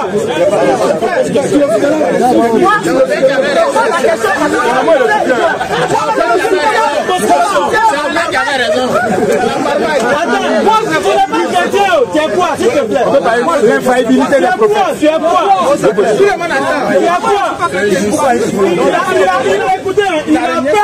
Il a peur d'affirmer sa croyance. Si quelqu'un gérait les chrétiens, il fait quoi? Toi tu pratiques quoi? Tu fais quoi? Je suis pas petit. Toi tu es quoi? Rien. On n'a pas ça pour moi. Athée. Je suis pas athée aussi. Toi tu es quoi? C'est un livre conscient.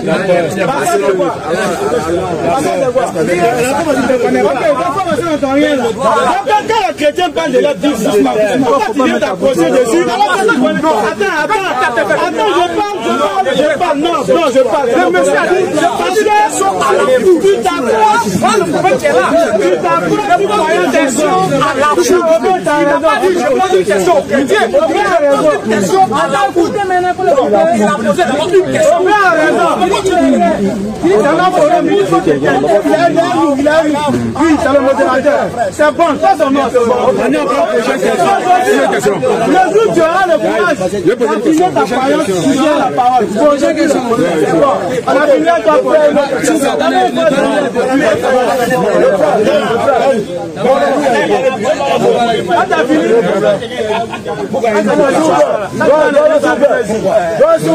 Il a une question. Allons-y. Puisqu'on va dans la même, quand je t'ai dit, il faut peut-être qu'à devenir musulman. Donc, si tu n'es pas prêt, Surah 4, verset 24. allons-y. Surah 4, verset 24. 4, verset 24. Surah 4, verset 24. Surah 4, 24. Ton pasteur n'aime pas toi. Il ne va pas venir, il ne viendra pas te juger devant. Le pasteur ne te juge, il ne va pas venir. Même s'il veut là, il n'a qu'à laisser le fond, il n'a qu'à nous inviter. Il ne va pas venir dans son église. On a assis où lui. Ou bien celui qui n'a pas sur le terrain. Nous, on est prêts, Inch'Allah. Nous, on avons coupé. Nous, on avons coupé. Au cas où il a peur de la foule, c'est lui là qui a se converti. Toi, à la fin de ta vie là. Le jour où tu me vois à l'église, il ne faut pas t'approcher de moi. Je vous escroquer jusqu'à la moelle. À la fin de ta vie, je te dis, à la fin de ta vie, Dieu va se révéler à toi. En tout cas, le jour où il va dans une église, je ne sais pas un pour toi. le va dans une église. Non, tu ne peux pas donner quelqu'un ça. Je pose ma question. Tu as envie de chercher un peu de Dieu. Le jour béni va dans une église. Et puis ça rend pour dire, le Christ s'est révélé à lui. Il a déjà le tué. Essaye de dire, moi, ils vont couper parole. Je vais couper parole de quelqu'un. C'est un chrétien. C'est moi qui ai dit ça au début. Il n'y a pas de souci. On continue. Comme elle dit, la Surah 4, verset 24. Non, tu as bien fait.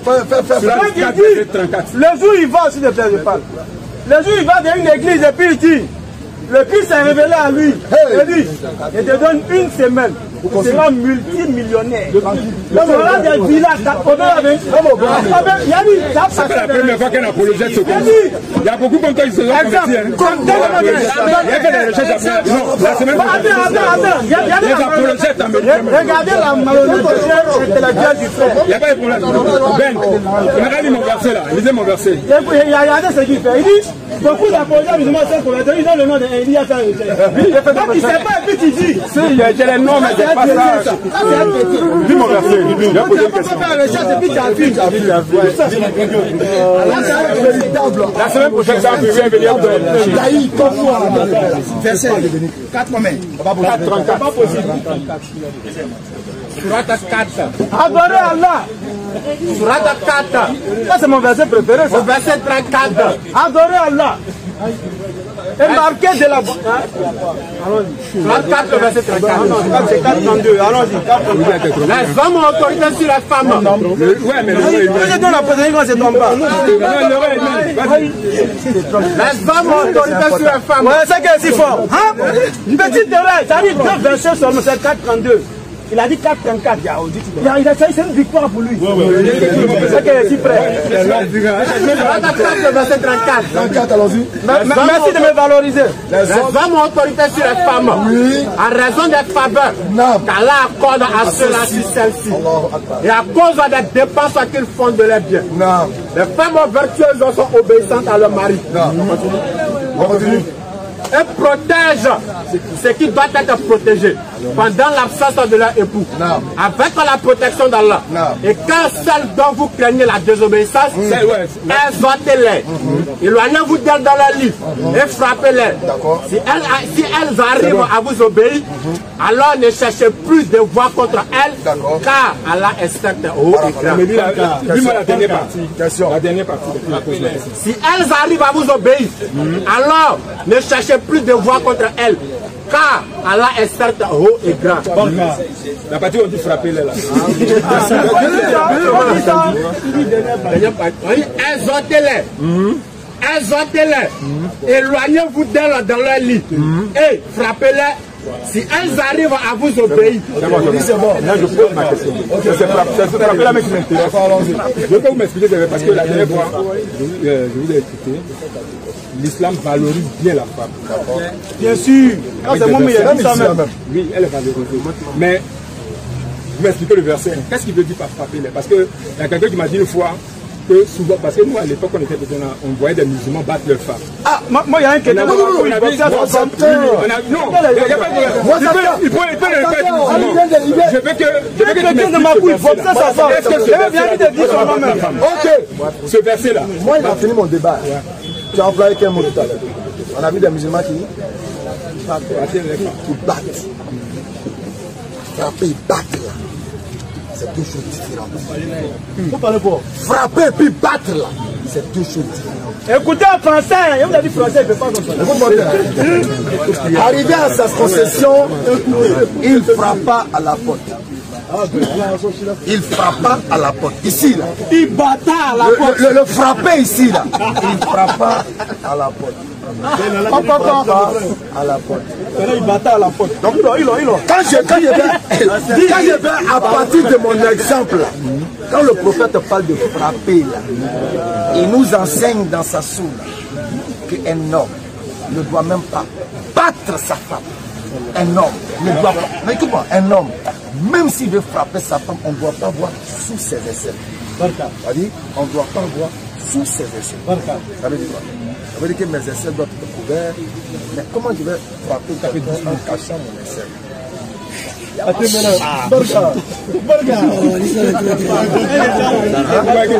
Ok, rien n'est difficile. C'est pourquoi tout à l'heure quand tu as dit battre, quand on dit battre là, c'est battre. Là, il n'y a pas de débat. C'est ce qui était expliqué là. Le temps frapper ici là, c'est pas battre. C'est pas battre la femme. C'est pourquoi tu donnes l'exemple de la porte. Il frappa à la porte. Est-ce qu'il a battu la porte? Maintenant, je vais mettre à l'appréciation de quelqu'un. Donc voilà la pour continuer à ce qu'il a dit, je vais mettre à bien. C'est le forum, on continue. Pour continuer dans la continuité, ce que mon frère a dit de manière tellement magistrale, c'est-à-dire battre la porte et puis frapper la porte, c'est pas pareil. C'est-à-dire ça, mais c'est déjà bouclé. Alors, le prophète alayhi salatu wa salam étant la meilleure des personnes, le meilleur exemple pour nous, musulmans, pour l'humanité. Est-ce que lorsqu'on regarde son histoire, il a une fois levé la main sur ses femmes? Jamais de la vie. Oh, c'est lui qui est le premier dit, il dit, c'est lui qui est le premier à appliquer le Coran. Si le Coran ordonnait de frapper les femmes, mais il était le premier à frapper ces femmes. C'est le coup de poing. Mais il dit le meilleur d'entre vous, écoute, l'une de ses paroles les plus célèbres. Le meilleur d'entre vous, c'est celui qui est bon avec ses épouses. Il dit, moi je suis le meilleur parce que je suis le plus bon avec mes épouses. Mais attends, c'est lui on doit copier. Dans son histoire, même ses détracteurs n'ont jamais dit qu'il était un homme violent. C'est-à-dire qu'il frappait les femmes. Jamais de la vie. C'est un peu mal interprété. Donc vous avez expliqué. Au moins les gens savent que frapper est différent de battre. Ah non, ça c'est clair. Donc comme vous l'avez expliqué, il n'y a pas de souci. Là, je peux donner. Il y a des savants donnent des conditions. C'est dans le sens de l'interprétation. Souvent on a besoin de ça. Parce que frapper normalement. De l'interpeller. C'est dans le sens de l'interpeller. Donc quand tu l'as même, tu prends son foulard. C'est bon. Et puis tu l'as lapidé ça dans un signe d'humiliation pour lui dire tu as trop d'ailleurs. Qui ouvre sa main qui est comme ça là. Il y a des seuls mais on ne doit pas voir. Donc ça veut dire qu'il la tape doucement. Il la tape doucement. On ne même pas la taper. Quelqu'un peut interpréter ça d'une autre manière. Donc voilà qui est expliqué. D'autres questions? Je continue. S'il n'y a pas de question, je continue. Je donne la merci encore. 70, verset 30 à 31. Il y a une question. Non, c'est pas une question. C'était pour renchérir par rapport à... C'était pour renchérir. Pour renchérir par rapport à sa question. D'accord. On a l'un de nos ustads qui nous racontait cette histoire-là. Il disait qu'il y avait un grand savant qui était en train d'enseigner ses disciples et il disait, ils étaient en train de parler des droits de la femme. Et il parlait de est-ce qu'on doit frapper sa femme ou pas. Et le grand savant a dit, si tu veux frapper ta femme, prends une canne à sucre, une longue canne à sucre, mets-la sur ton toit durant 1 an. Et après 1 an, tu repars prendre la canne à sucre et tu viens frapper ta femme avec. Et les disciples ont dit, mais pour ça, pendant 1 an, la canne à sucre sur le toit, il ne va plus rien rester. Il dit effectivement, c'est à cette intelligence-là que je voulais vous envoyer pour ne pas frapper la femme. C'est clair. Donc c'est ce que je voulais ajouter par rapport à la question. Non, c'est clair. Pas de souci. À chaque fois qu'on explique, c'est donc on est là pour ça. Surat 70, verset 30. Dans le Coran. Surat 70, verset 30. Surat 70, verset 30. Surat 70, verset 30. Comment mais frapper femme, c'est différent. Il n'y a pas cela, ça va tout laisser tomber. 30 à 31. D'autres prennent ça comme des synonymes. D'autres aussi, il n'y a pas de problème. Cela, 70 verset 30. Tu l'as tapé. Tu l'as frappé. C'est différent. Il n'y a pas de problème.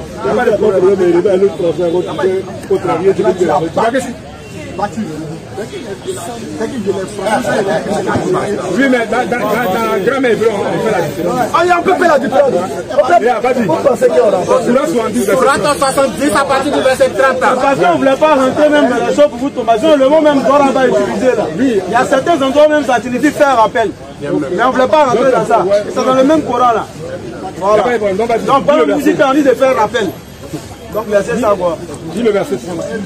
Ils n'ont pas de rapport qu'avec leurs épouses ou les esclaves qu'ils possèdent. Vous t'arrêtez là. Je veux savoir. On ne peut pas boire un coup de verset. Non, mais c'est bon, fini. Fini d'abord. Ma question est là. Fini le verset. Pas plus tard qu'hier. Ils possèdent car, dans ce cas, ils ne sont pas blâmables. Ok. Je veux savoir. L'adultère puni en islam. Mais est-ce qu'on peut avoir des rapports avec ces enfants-là? En toute société, il n'y a pas de l'adultère. Avec ces esclaves, on peut avoir. Il est permis d'avoir des esclaves et d'avoir des rapports sexuels avec elles. Elle est ton épouse. Je prends l'ox. C'est ton épouse. Non, ici, on dit esclave.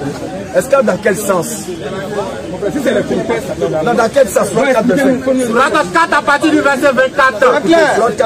Voilà. Et parmi les femmes, la beauté du Coran. et parmi les femmes Les dames qui ont un mari, sauf si elles sont vos esclaves en toute propriété. Continue. Dans la après cela, il vous a permis de les chercher en vous servant de vos biens et en concluant mariage non en débauché.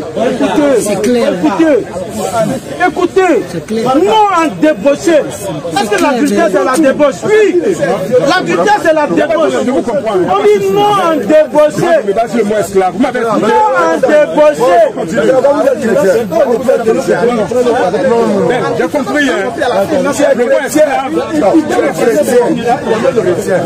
Même dans ta Bible, d'abord quand le Coran te parle d'esclave, il faut comprendre que le seul principe de l'esclavage qui est accepté en islam, c'est les captifs ou les prisonniers de guerre. Donc l'islam accepte l'esclavage. Captif. Et quand il tape dans le dictionnaire, le captif c'est le prisonnier de guerre. Attendez, si les musulmans sont attaqués, ou si il y a la guerre, ou d'autres viennent attaquer les musulmans, c'est clair que ceux qu'on va soumettre par la force là, ceux qu'on va réussir à combattre, on ne va pas les exécuter. Non. Qu'est-ce qu'on fait? Ils deviennent des prisonniers.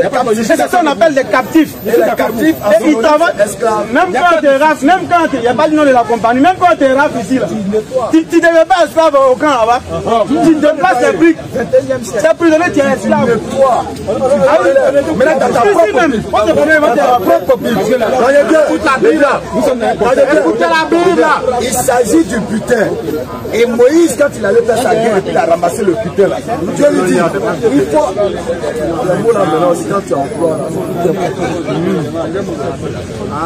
Voilà.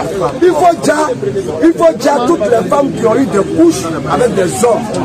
Et garde pour toi les petites filles. Non, mais 31. Voilà. Parmi les captifs de guerre. Voilà. Ils amenaient les captifs. 31. Oui, verset 11. Non, descends là-bas, descends. Non. On va aller avec le verset. Oui, allons-y. Le verset 19. Tellement on lit pas, j'oublie. Allons-y, il faut voir. Et ils amenaient les captifs. Allons-y au 17. Au verset 17. Allons-y. Maintenant, oui. Tu es tout mal parmi les petits enfants. Tu es tout mal parmi les petits enfants. Non, on est là, lit quelque chose. Et tu es toute femme qui a connu un homme.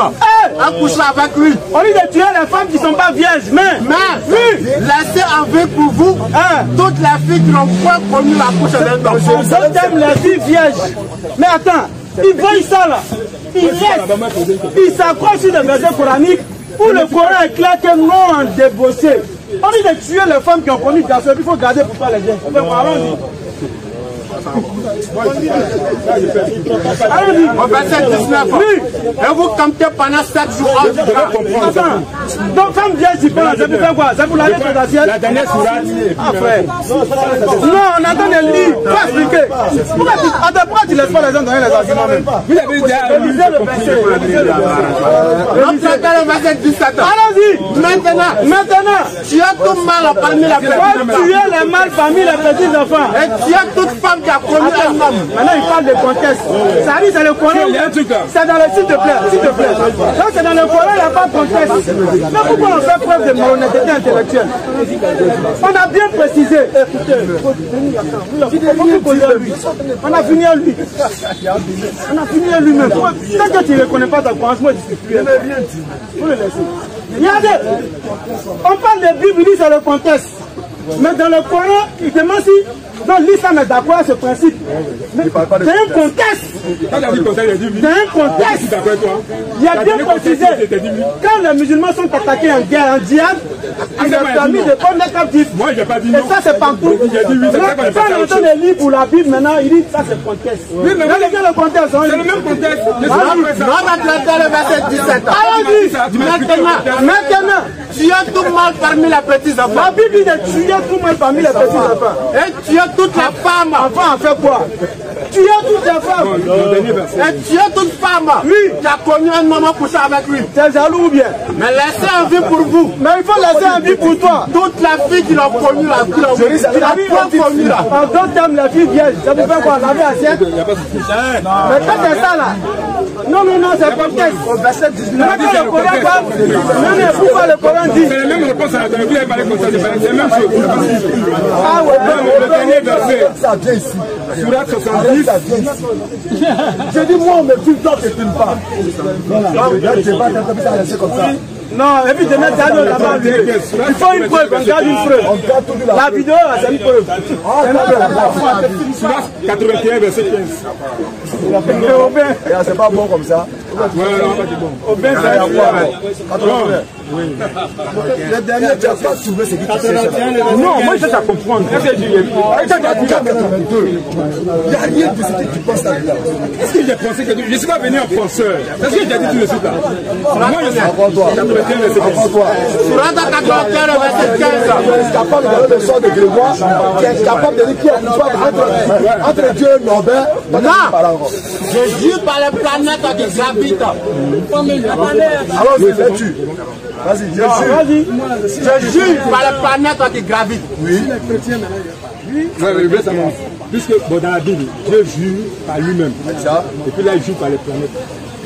D'accord, comme il a parlé de la Bible, c'est lui, hein? C'est lui qui a parlé de Bible. Allons d'ici à quoi? Bon, ne donnez même pas. C'est lui qui a parlé de Bible. On va donner un verset insignifiant. Mais il va comprendre que c'est inutile même. Il a cité rapidement.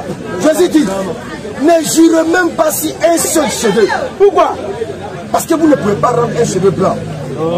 Et comment ça fait? Cheveu là-haut. Cheveu là, c'est Dieu. Est-ce que ce cheveu là, c'est Dieu? Maintenant, pourquoi? Qui doit jurer sur les cheveux? Qui doit jurer sur les cheveux? Selon Jésus.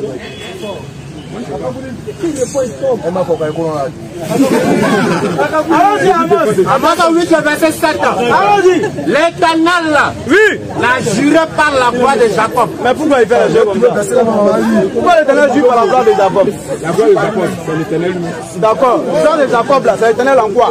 En quoi? En quoi est-ce que c'est l'Éternel? Jacob, c'est qui? En quoi est-ce que c'est l'Éternel? Jacob, c'est un prophète de l'Éternel. Jacob, dans ce contexte-là, c'est Israël. Mais Jacob s'appelle Israël. Il s'appelle Israël. Maintenant, en quoi est-ce que la gloire d'Israël, c'est Dieu? La gloire d'Israël, c'est Dieu. Est-ce que c'est dans le sens physique? Parce que c'est Dieu qui fait la gloire d'Israël. C'est ce que tu veux dire. Voilà. Ésaïe 17, verset 4. Allons-y. En ce jour, la gloire de Jacob sera affaiblie. C'est parce que, donc, si tu prends dans le sens physique propre, donc Dieu va s'affaiblir. Non, parce que c'est Dieu qui fait la gloire de Jacob.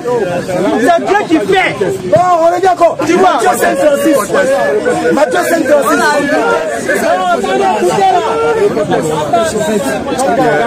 Matthieu 5, 36.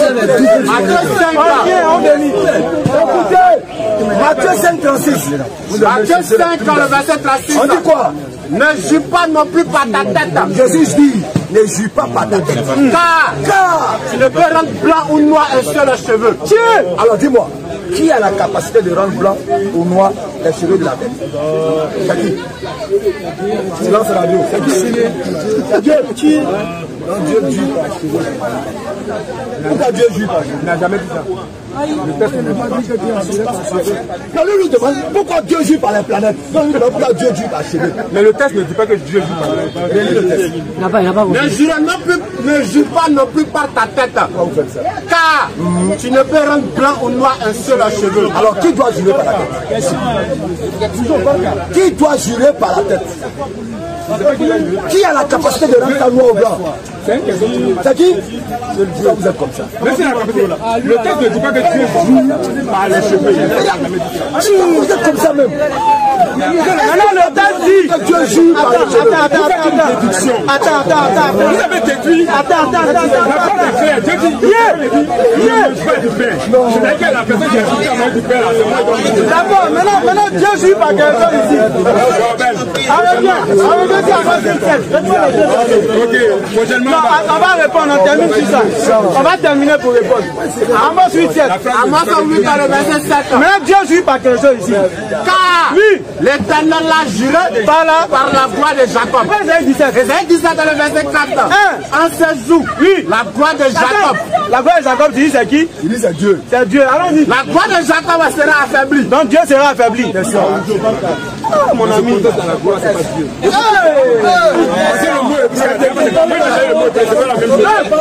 En conclusion, pour l'explication. verset, il a trouvé le mot. Non, il faut chercher le verset. Il faut chercher le verset. Quand tu connais pas le verset. Tu as trouvé le mot hébreu et puis tu as trouvé différence de gloire. Il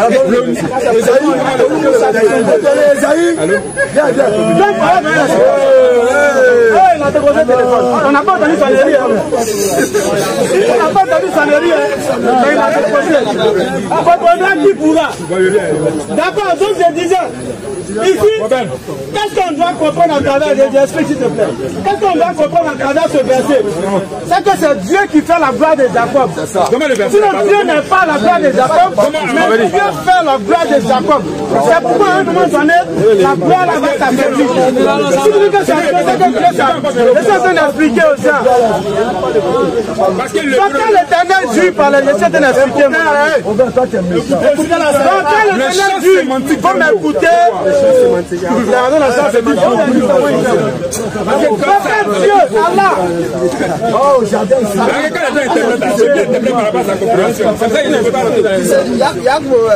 Lorsque Dieu joue par les planètes, lorsque Allah joue par les planètes, c'est parce que c'est lui qui a créé les planètes. Il a le droit de jurer par ses créatures. Mais aucune créature n'a le droit de jurer par une autre créature. C'est ce que Jésus-Christ a dit dans Jean 5:6. Pour dire que vous ne pouvez pas rendre un cheveu blanc. C'est-à-dire que tu n'es pas créateur. Donc c'est Dieu seul qui a le droit de jurer par ses créatures. C'est pourquoi il a juré par la gloire de Jacob. Donc c'est clair, la Bible, le Coran est clair, la Bible est claire. Attends, on va dire que c'est comprend pas tes questions. Enseigne-le. Vous pouvez prendre le livre de quelqu'un. Pour aller le faire là-bas. Qu'est-ce qu'il y a? Il a allumé. Ils sont pas couverts. Pourquoi Dieu pas? Je suis pas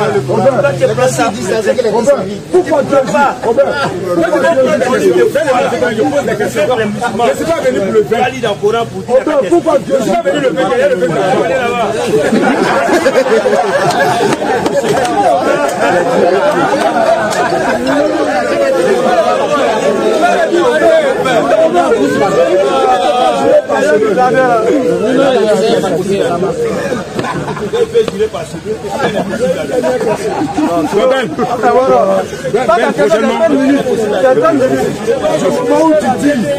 Du moment où tu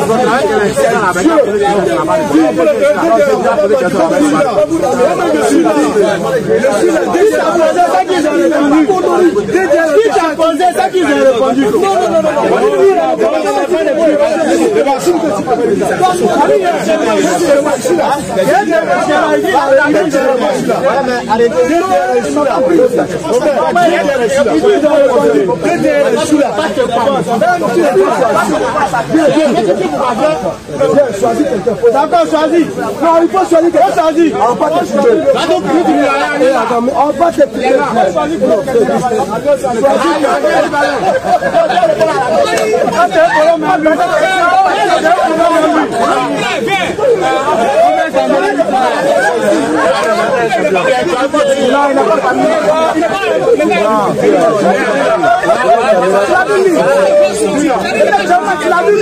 C'est lui qui a dit, il va choisir quelqu'un.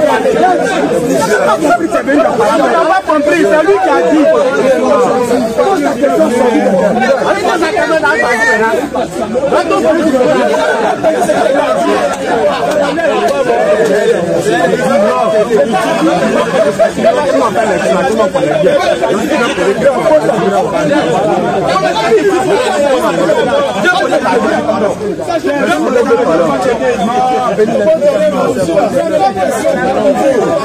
Regarde, c'est lui-même qui a dit, il a choisi quelqu'un, c'est pas nous l'a dit.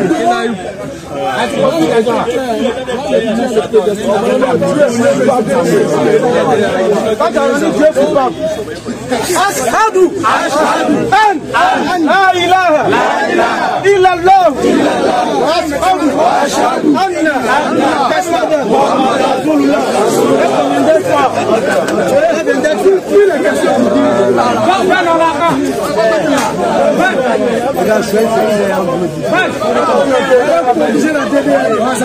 Depuis quand? Chaque jour,